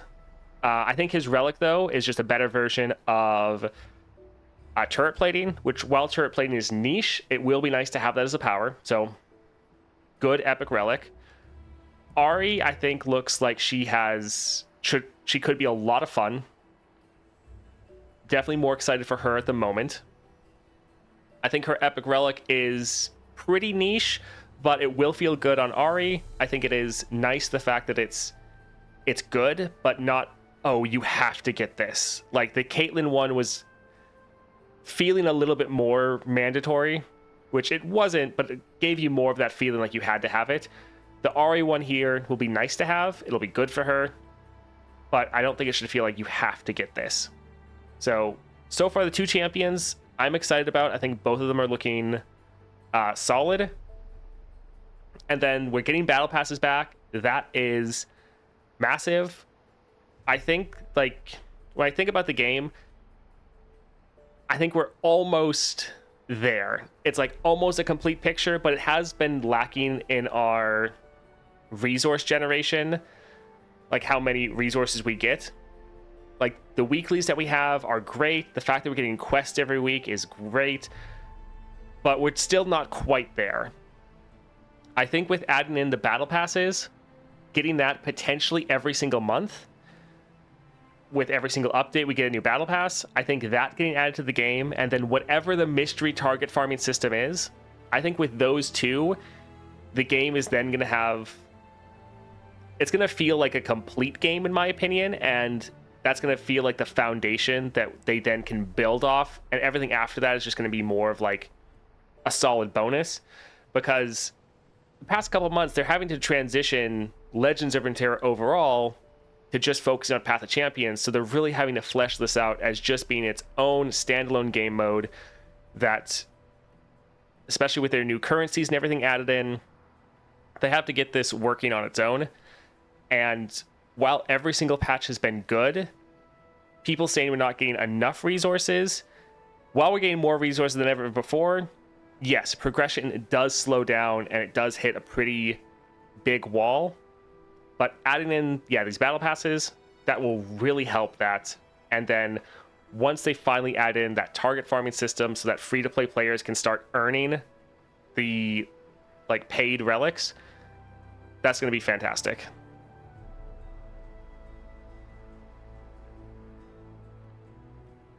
Man, they're going to raise LOR prices so much in my region, up to 60%. That's sad. I don't see them implementing very soon. I mean, they said before the end of the year. So, I mean, probably with Arcane is when we're getting that target farming system. I'm refreshing, and I don't see patch notes. The patch notes are probably going to come at 12:45 because I'm looking at the past 2 patch notes, and they both released at 12:45 exactly.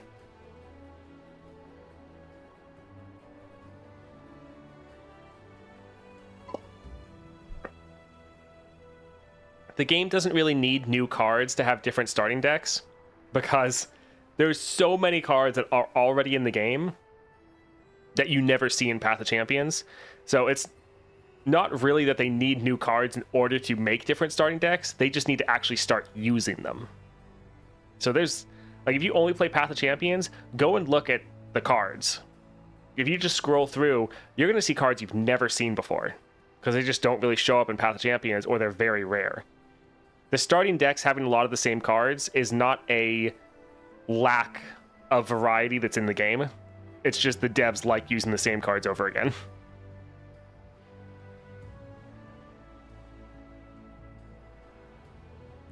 Game more and more unplayable for free-to-play. I mean, I would disagree with that. The battle passes, even though, yes, it's great for people that want to spend money, if you're a free-to-play player, this is only a positive for you. You're getting more resources for free. So they're improving the game for everyone, whether you're free-to-play or not. Why don't they give us Nova Crystal shards in the Battle Pass? Yes, that would be nice. I didn't think that they would give us an entire Nova Crystal, but some more shards would be solid. They give us 1 golden star vessel, so that will have some. But I was hoping we would have 2 golden star vessels. So I was really hoping we have a bit more. So yeah, having an entire Nova Crystal, didn't think that was likely, but yeah, I do wish we had a couple more in there. But who knows? We don't know what quests are coming alongside it. Maybe some of the quests will have something. But yeah, we don't really know.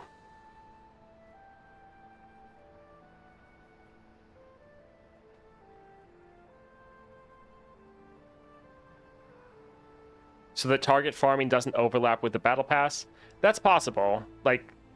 We don't know what the target farming system is, other than it should be a way to focus on unlocking a champion, especially their 6-star, and getting the relics that are currently only with real money.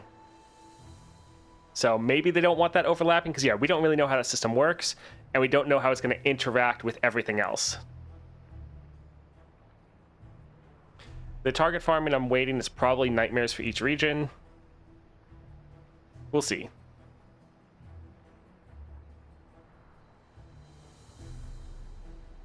As a free-to-play player, I'm able to clear everything except maybe 6-star Nightmare. I mean, I saw someone just post on Reddit the other day of clearing all the Nightmares with 3-star champions without epic relics. So it's possible. I mean, it's still going to be difficult, but yeah. I will say that the fairest criticism is that they're releasing champ-specific relics that you can't get as a free-to-play player. I know they said they're working on a way for us to get that, but who knows when that will happen. Yes, I definitely agree. The fact that you can't earn everything in-game as a free-to-play player is an issue. Obviously, if you're paying money, yes, you should be able to earn things faster, because that's what you're spending money on. But you should still be able to earn everything in-game. And they've said they want to do that. And yes, they do need to bring that into the game. That 100% is one of the biggest downsides. The fact that you can't earn everything in game. Yeah, the whole game is clearable without 6-star powers.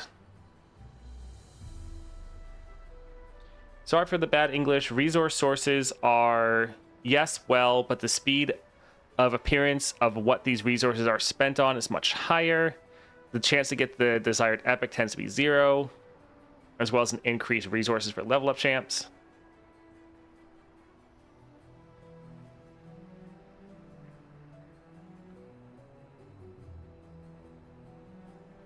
Yeah, if you are a free-to-play player, it's definitely going to be harder to earn things in-game. But other than the paid epics that come with the champion, everything else is still possible.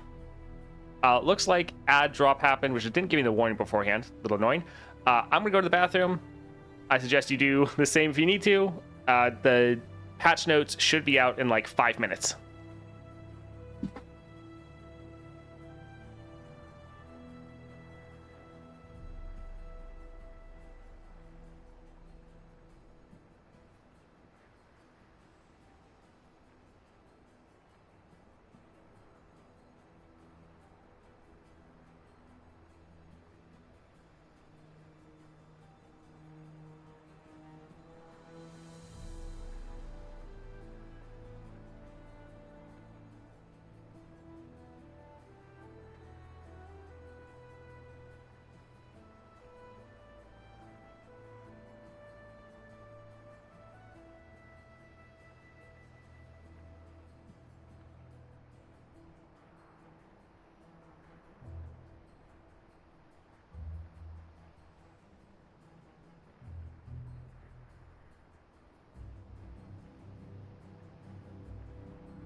The new relics are going to the Emporium. I don't want the pool diluted with that garbage. Yeah, that's why they don't. Well, that's why they said they don't have the champion specific relics in the Golden Reliquary Emporium, because a lot of them are so specific that if you don't care about that champion, if you don't have that champion unlocked, earning it in a Golden Reliquary would feel really bad. So that's why they don't have it in the pool. I really think the game is getting money, so I'm hoping it continues to live. Yeah, that's the biggest thing, is a lot of people that complain about the game, it's like, it's either they added in stuff for people to spend money on, or the game dies. So that's really what you need to bear in mind. It's like, would you rather the game just died and you can't play it anymore, or is it having stuff that you can spend money on in game? Like, it was really one of those two options. Yeah, I like the Swain Adventure. My region getting the patch notes and the patch itself at the evenings is a little annoying since I can't use the day planning. Yeah, mine, like, it's just after 12, or it's almost 1 o'clock my time, getting close, which is nice. The Emporium is not the Reliquary Pool, it's the shop.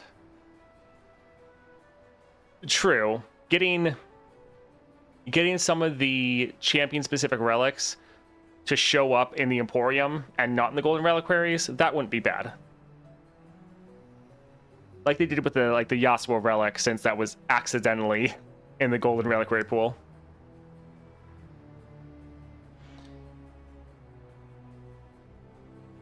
The game looks like it's earning money, but what it needs right now is more publicity, definitely. And especially with releasing all these PNZ champions, I think Riot is really trying to make sure when Arcane hits that people can come and play the game and play all their favorite champions that they saw in Arcane. I think that's really the publicity that they're hoping they're going to get with Arcane, which is why they're trying to get all those champions out the door before then.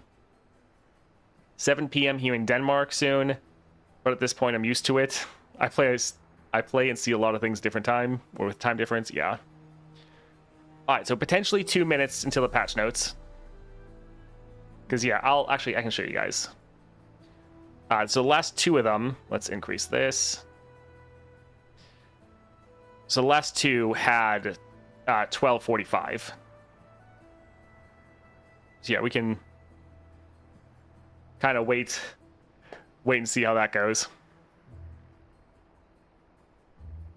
I feel like I'd be more hype if Arcane came out and then bam, released the main characters. Yes, but I think, like, one, they can't hold off on that much content until Arcane, because if they were saving all of that, what are we going to do for the next couple months? Like, the game would be kind of dying if they weren't releasing content and just saving it for then. So it's like, that would be solid, but I just think since it's a small dev team, they can't really do that. Are we guessing Victor is next? Probably. High likelihood Victor comes out next patch of the following.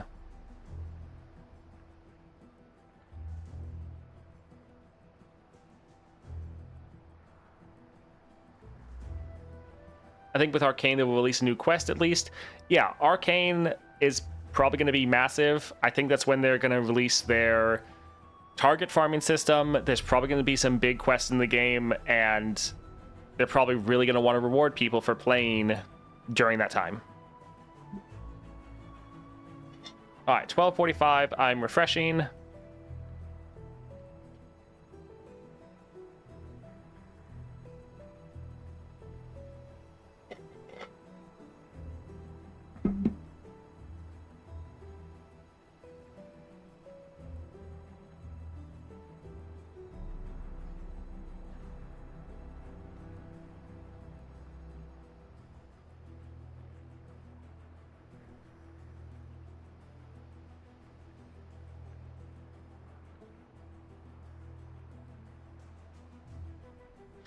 All right, just trying to see.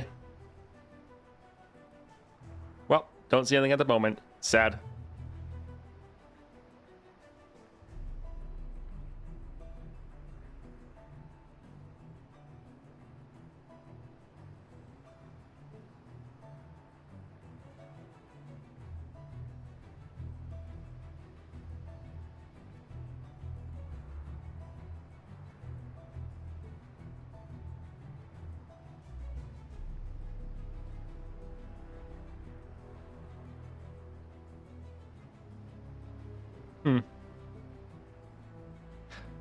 All right, might come out just at 1 then. Sad.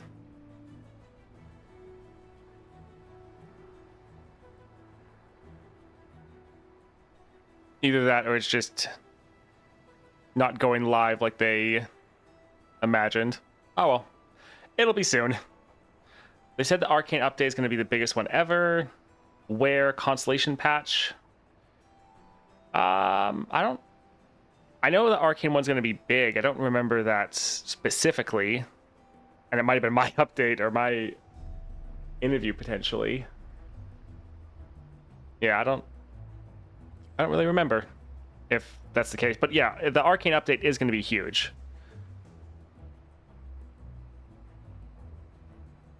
I think in that interview they said the Constellation update was like the biggest they'd ever done.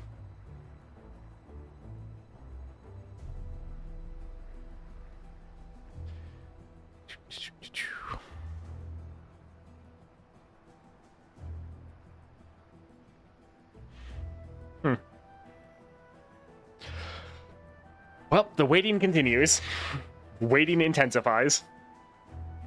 If Arcane will be bigger, how many constellations will they release? I mean, they're probably not going to release that many constellations because they've been doing that every single patch.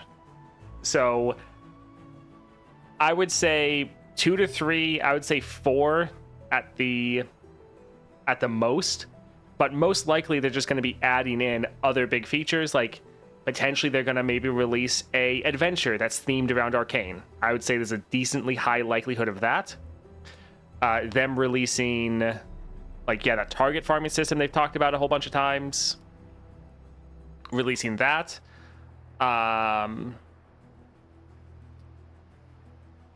Who knows? There's always the, like...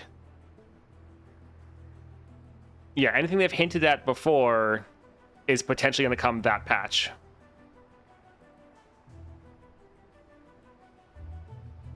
So I don't think they're necessarily going to release a ton of champions just because they've been doing that the whole time.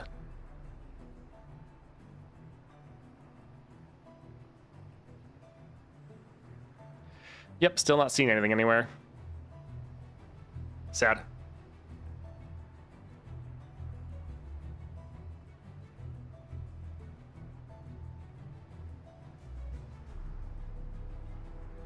You've mentioned doing an interview with the devs.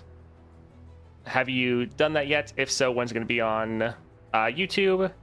The interview I was talking about was earlier.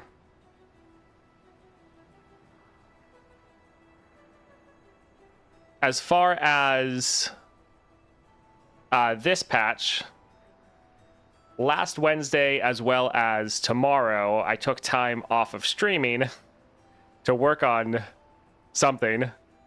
So that will potentially be coming out sometime. But it's not out yet, whatever the mystery thing I was working on.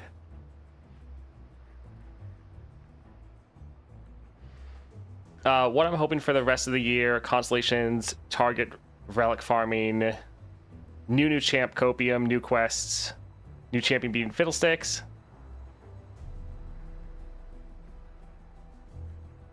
Yeah, I mean, they're going to keep releasing new constellations. They'll keep releasing like new champions, like updating the roster with existing champions. Fiddlesticks being added would be awesome. I was hoping that was going to be this patch because the Heimerdinger one kind of looked like it, but yeah, we'll have to see.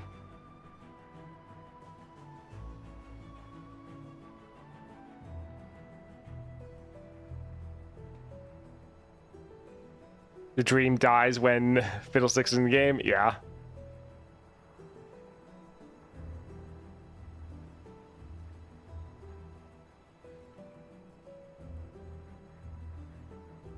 It looks like we might not be getting any other epic relics or powers because I'm not seeing anything posted on Reddit either. And normally, I feel like normally by this time it would have been posted.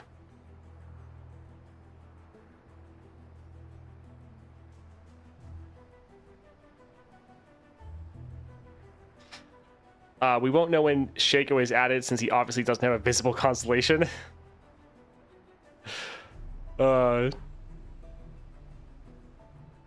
Shaco would be funny. Especially them playing around like his boxes.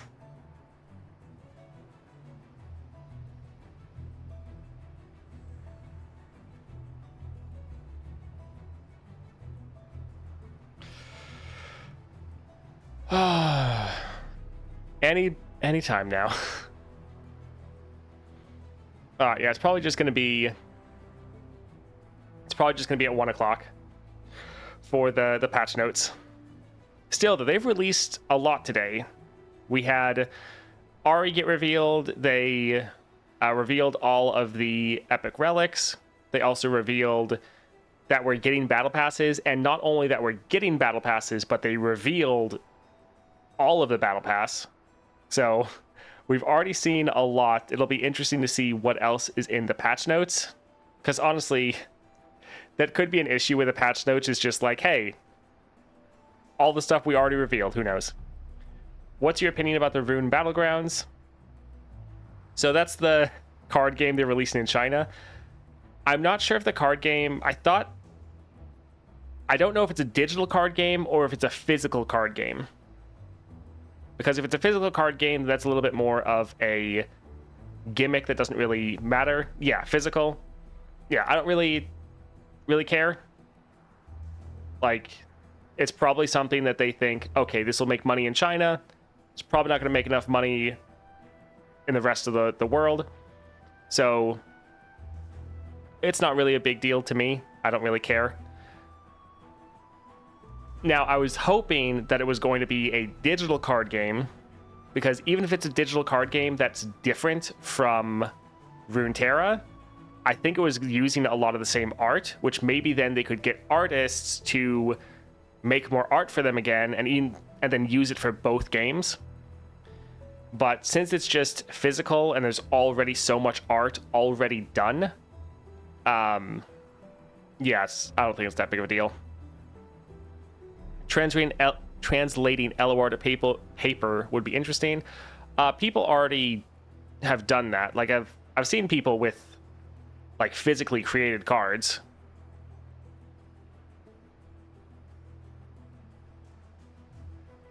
If it is physical cards, stock as much as you can because they'd get expensive fast. Yeah, I mean, I think they're going to start out expensive. Is it confirmed? The Chinese card game? Yes, I think that is confirmed. But yeah, it's a physical card game that I think is using a lot of the assets from LOR and just making physical copies and probably going to play differently. So yeah, it's not a big deal though. I mean, I know other people were kind of freaking out about it. I don't really care, to be honest.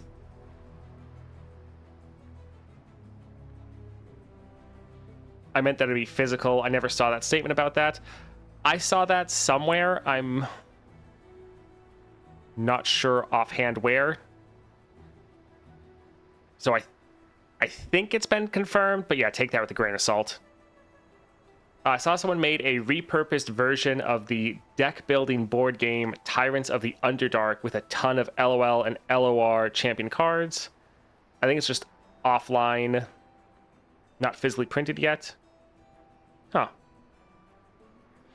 I got 2 Freljord Nova Crystals and 1 Targon, so I'm going to put Freljord to the trash bin and wait for Leona or Diana Constellation. Yeah, I would probably do that too. I mean, well, for Freljord, the Ash one is pretty good, so I would probably get the Ash one because going for 6-star Ash with triple Gatebreaker sounds hilarious. The price of cards depend on the game. For example, Pokemon's really cheap to play.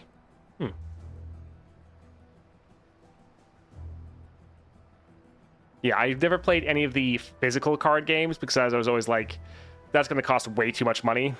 So I've never bothered. Alright, trying to refresh everything again.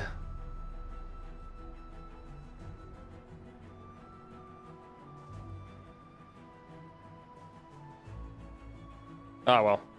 Yeah, if we could get a battle pass every month, like they say this one is going to end next month.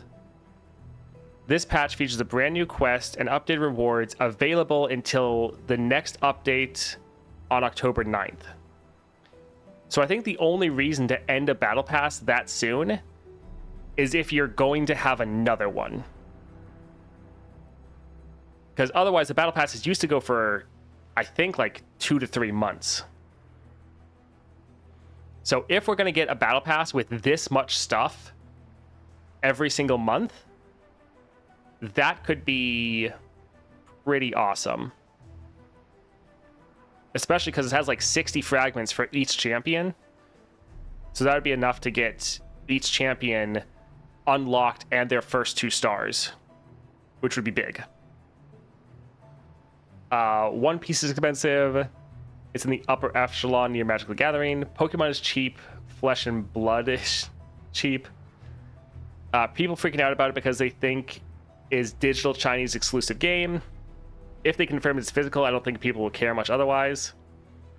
Yeah, I think if it was actually digital, I do think that'd actually be better for us because then they could actually commission more artwork to be made and then be able to send that artwork to 2 different card games. So yeah, if they made a game that used the same card art as Legends of Runeterra, but they just made a card game that they think fits better for China, and then that way we can still be getting new cards as well that is tuned for Legends of Runeterra, I think that'd be great. But yeah, it being physical makes it kind of not matter at all to me. Economy of scale. Battle pass for each constellation? Potentially. I mean, for this battle pass, it's the 2 new champions, so potentially every time new champions get released, if they're also releasing a battle pass alongside that, that's pretty good. So I mean, to unlock a champion, I think is like $7.50. I think it's like $7.50. But if this battle pass is like $10, then just for unlocking the 2 champions together, it's already like cheaper for you to do that. So that's pretty good.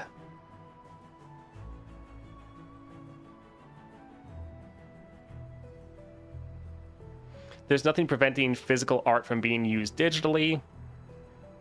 True, but I kind of just think for this game mode, at least for what they showed off, I thought they were reusing some of the digital art for the physical. So I kind of think they're just using the art they already have made. But yeah, if they do end up making new artwork, it wouldn't be bad for them to add it to this game, but I think the fact you'd probably make the artwork in different ways would make it a little bit more difficult. I don't know, we'll have to see. But yeah, I saw that exploding before. Oh, it's 1 o'clock. Let's get back to refreshing.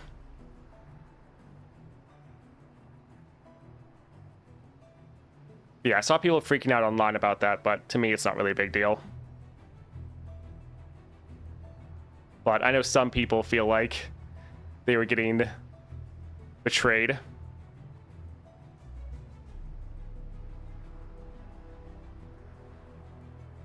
All right, just refreshing all the things.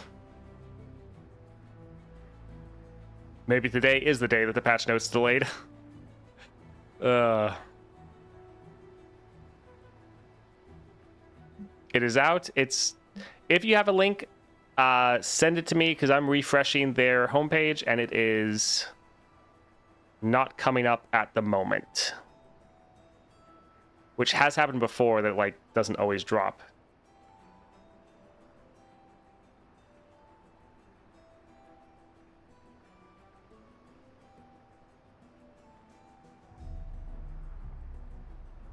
Yeah, I don't know why it doesn't refresh for me. That's weird. All right, let's pull this up here. Thank you for sending that, by the way. All right, patch 5.9 notes. Log into play on September 12th, approximately 11 a.m. As a reminder, we'll not do content release in observance of September 11th. All right, so patch 9.5, we have Heimerdinger, 3 Heimerdinger bundles, Battle Pass and quests, Ahri, 3 Ahri bundles. New feature, Battle Pass. Okay. Returns with a new look and feel, updated rewards, and a fresh set of quests. Will be live for the duration of the patch, spanning from September 12th to October 8th. So be sure to hop in game on Thursday to start completing quests and earning rewards. New content, new adventures, all converted from existing story adventures. Damn. Okay. So Misfortune, 5.5 star. Our goal with the new adventure, directly convert from the story adventure, is to give players a second option from the 5.5 or 0.05 Teemo adventure. The adventure rewards fragments of the champion used to beat it with. The exception of Aurelion Sol, he will not entertain being brought into the half-star adventure. I'm just gonna say that. He's disappointed you even consider it. So potentially any champion you beat this with, you're getting shards from. Because it doesn't seem like there's a limitation. This is probably not going to give you a lot of shards, but it's going to be super easy to complete. Noxus Darius 2-star. Direct conversion of the story adventure while adding some more choice and extra loot to leveling champions. So another 2-star adventure. Yasuo, 4.5 stars. Design, conversion with difficulty increase to create another challenge for those seeking it. So 4.5 star is, I think, what Aurelion Sol's at. I think both Lissandra and Swain are like 5 stars. So this should be roughly Aurelion Sol, I think. So we're getting 3 new adventures. Okay, so that's insane. New champion, Heimerdinger, Science, like we've been over these, but in case anyone wasn't here, tech allies in hand in play have a random upgrade for each time you've spent 6 or more mana on spells. We don't know what these upgrades are. 2-star, +1 starting mana. When you summon a unit, refill 1 spell mana. Science, rank 2, tech, allies, and hand in play have a random upgrade from an improved pool of upgrades. We don't know what those are yet. For each time you spent 6 or more mana on spells.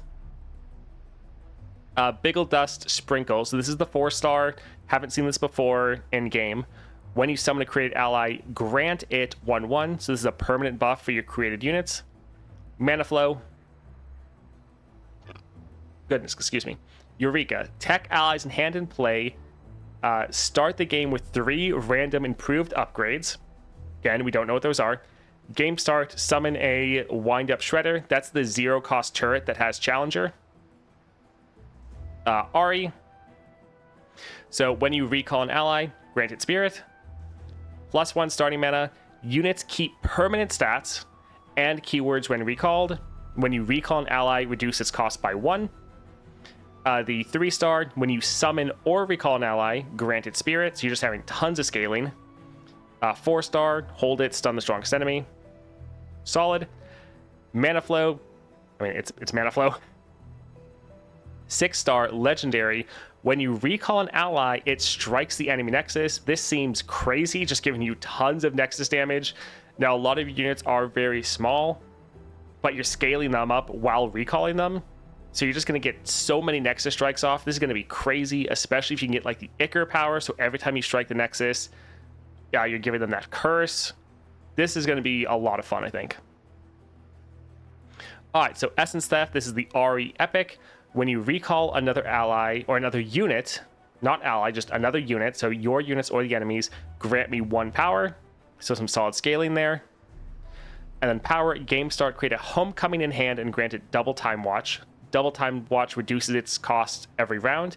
And the homecoming is the 4-cost recall an ally to recall an enemy. So this seems fine, pretty much just usable on Ari and potentially 6-star Yasuo. But should be good, but not crazy. Here is the Heimerdinger Epic. So power, your Nexus has tough. So essentially a just improved version of turret plating. But then also I am tech. So you have the subtype tech. This will be very good for Heimerdinger because his star powers revolve around the tech keyword. So this just lets Heimerdinger benefit from that. And then power, Biggle Dust Sprinkle. We saw this before. Is a new common power that's the same as Heimerdinger's 4th star, but it is available in the general pool, so you can get this on other champions. Yeah, we haven't seen what the upgrades are. New bundles. Interesting. So, Battle Pass bundle, which I guess is just get the Battle Pass. Heimerdinger Champ bundle, which is just the normal Celebration 4th and 5th. Same for Ari, Celebration 4th and 5th. Again, the epic relics are supposed to always be in the celebration bundles, so the cheapest ones possible. Content change list. Starting in patch 5.10, featured champion-specific constellation bundles will begin cycling out of the store. These bundles will remain in the store and be available for purchase for roughly 5 patches before they're taken down. Therefore, each patch, starting with 5.10, so the next one, we'll see bundles that released 5 patches prior removed from the store. Please keep this in mind so you don't miss out your favorite constellation bundles. So in 5.10, all of the ones that were there aren't going to be available. So Lux, Misfortune, Volibear, and then the next patch, Swain and Viego. This is good just because otherwise the store is eventually going to get just too crowded. You're going to scroll for so long getting through all of the bundles. And the fact that this is giving you 5 months in order to decide to get one of these. So it's not like it's really FOMO. You have plenty of time if you want to get it. I mean, the only downside is going to be people that join the game later if they want to get one of the bundles. That's kind of the one downside. But overall should be generally a positive. Changed adventures. So Piltover's on Teemo. This adventure gains some additional slot rewards, which reward fragments of the champion used to beat it. So more rewards in the game. This is fantastic. I love that they are adding more rewards for old adventures. Like, that was great when they did that previously. Bug fixes. Fix an issue where Caitlyn's 6-star power, perfect aim, would reduce the cost of an ace in the hole whenever the enemy boon was activated. Okay, never really saw that happen. Update the description of Hex Tech Rifle to better fit the text box. The functionality hasn't changed. Yeah, this could overflow in certain situations. Okay, so this actually seems massive. We're getting more rewards for Teemo, which is a very easy challenge. Like, it's the easiest challenge in the game, pretty much. So more rewards there. We're still getting the things that are normal, like the champion bundles. We are getting a battle pass this month, so that is massive. Getting 2 epic relics, which pretty normal. The 2 new champions seem like they're going to be pretty fun, but also the fact that we're getting like 3 new adventures. So yeah, 2-star Darius, 4.5-star Yasuo, and then the half-star Misfortune. So we're getting these 3. All of these are going to have new rewards. Now, especially for these 2, the rewards are not going to be that crazy. But the fact that potentially you can get rewards for like every champion. Yeah, this is going to be pretty big. Does this mean you play the adventure with a champion with available fragments? You get fragments for the champion. That's what it seems for some of these. Like, this adventure rewards fragments of the champion you used to beat it, with the exception of Aurelion Sol. So I don't know if this is just like every single champion you can get rewards from this, or if this is just like, here's 16 slots or 8 slots. Whatever champion you use, you're going to get fragments for. Oh, it's definitely going to be one-time rewards, but it might be a one-time reward for every champion.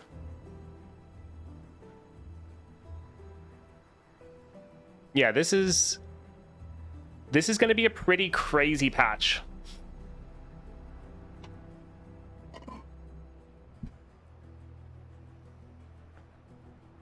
Does it scale with adventure level? I mean, the adventure level isn't going to change. It's a half-star Misfortune, 2-star Darius, and 4.5-star Yasuo. Like, they give us the rewards we're getting specifically for this one, like fragments you use for the champion you used to beat it. These ones will have a little bit better rewards. Since the bundles are leaving the store, maybe we'll get a feature for getting specific epic relics. I mean, do the rewards scale? I mean, the rewards from the different adventures, yes, should scale. Like, you should get a better reward from the 4.5-star than the one for Misfortune. But this is pretty crazy. So, 3 new adventures.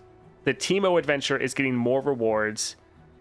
And then, like, these 2, everyone should be able to beat. Like, people should not have problems with these 2 adventures. Like, the 4.5-star, should be harder than Galio, but should be easier than Lissandra and Swain. So most people should be able to clear this on like their first try or do it pretty consistently. We don't know how many rewards we're going to be getting for these, but the fact that we're getting 3 adventures, like, yes, these aren't brand new adventures, and the fact that these are, like they say, direct conversion of the story adventure. Like, it's an adventure that already is in the game, but before, it's an adventure you could only complete with one person. Like, this is massive. This is really good. Yeah, we're not only getting a battle pass, we're getting like 3 to 4 adventures, kind of.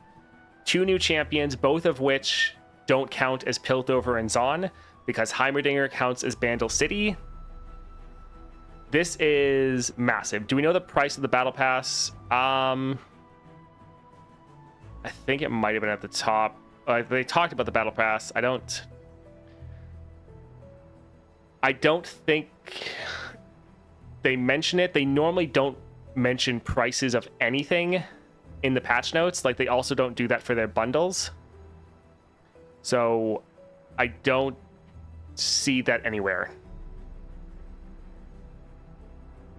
I would guess that it's going to be roughly $10, but we don't have confirmation anywhere of it, sadly. I love that premium relics became available in the new system only once they rotate out. That way, you're paying to get it 5 months early rather than locking it behind a paywall. Yeah, it would be nice if that starts happening. All right, so this patch seems excellent. We're gonna get tons of stuff. Do we still get the weekly fragment quest? So we'll get the weekly quest as far as the weeklies, like the golden vault we get from that. As far as the other quests they've been putting out every week, there's a decent chance that we won't, but that's because we're getting quests for the battle pass. So potentially the battle pass quests will fulfill that same role. So we might still be getting the same type, but not exactly. Yeah, this looks crazy. There's nothing... I don't think there's anything I'm missing. But yeah, we're kind of getting 4 adventures, because I'm including the Teemo one in there. We're getting 2 champions that aren't PNZ. And we're also getting the return of battle passes. This is going to be a very good patch.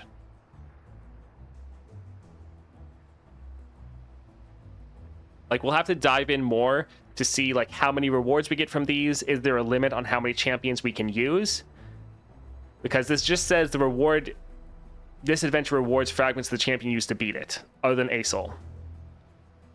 So if this is just available for every single champion, then that would be fantastic. Like, even if, let's just say this gives you like 10 fragments of a champion, being able to have something you can like use for a champion, and always, like, every time you get a new champion, you're like, oh, let's go through the half-star misfortune one and get like 10 more fragments.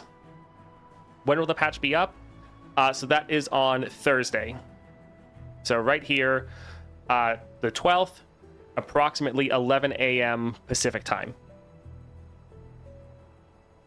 So this is going to be massive. We will also be streaming the patch when it comes out, and we'll be testing out everything. We're probably going to focus on the champions first, but we also need to go through and test out these different adventures, see what rewards we get from all of them. Definitely talk about the price of the battle pass if they haven't yet. But this is, again, another W patch. Really, the only major question mark we have is the powers for like these upgrades here. We need to know what this pool of upgrades is.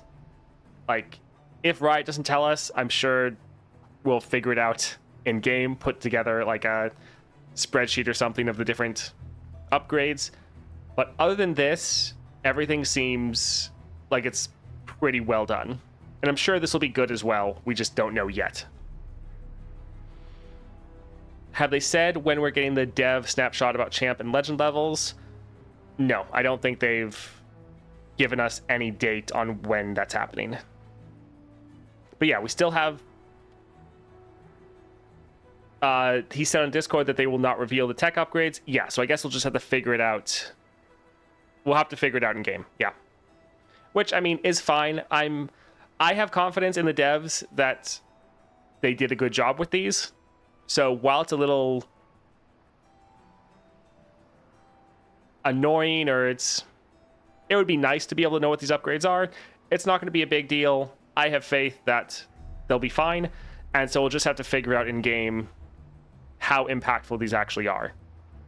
But once again, this is a awesome patch. Every patch for the past, well, since the game has become focused on Path of Champions, every single patch has been awesome and honestly surprising. Like, the fact we're getting a battle pass is great. I figured we'd get this either last month or this one, so that's great. I thought we'd just get the battle pass and the champions, but not only getting the battle pass and the champions, but also getting essentially like 4 adventures. That's crazy. And one thing people can get excited, like, be careful with your expectations, but one thing to maybe consider is the past times they've released new adventures, we have been able to get a platinum vessel. So a vessel that gives you a Nova Crystal guaranteed. We got one when Viego came out with Lysandra. It's like if you defeat this adventure with Viego or something roughly along there, you got a Platinum Star Vessel. And then with Swain, when that adventure came out, if you defeated that on like the third win, maybe it was the first one, but regardless, when you defeated that, you also got a Platinum Star Vessel, giving you a guaranteed Nova Crystal. We don't know that one is coming with this one, but if they were going to add a quest in to do that, I would say there's a decent chance with having another relatively hard adventure. So don't get too excited. This is purely speculation, but that could happen. So that would be nice, because it's been a couple months since they've given us a guaranteed star vessel, but we have gotten a couple of them already. But this is very exciting. I am genuinely surprised by the amount that is in this patch.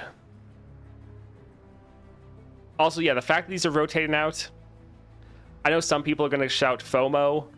For me, I think 5 months is fine, because with them adding like 6 new bundles every single month, generally, it's just going to get overcrowded in the shop eventually. So giving you 5 months to get a bundle if you want to get it, I think is fine.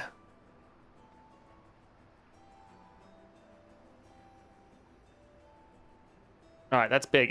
Was there anything else posted on like Twitter or Reddit or anything? Anything else I need to cover or go over?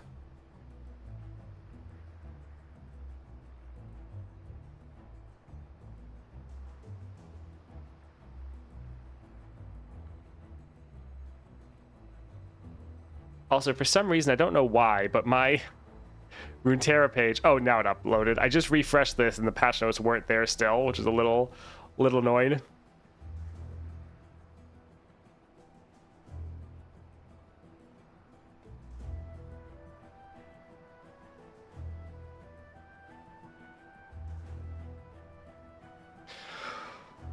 All right, I think we have everything then, which is pretty awesome. I'm gonna go compile everything and edit it down for a video for YouTube.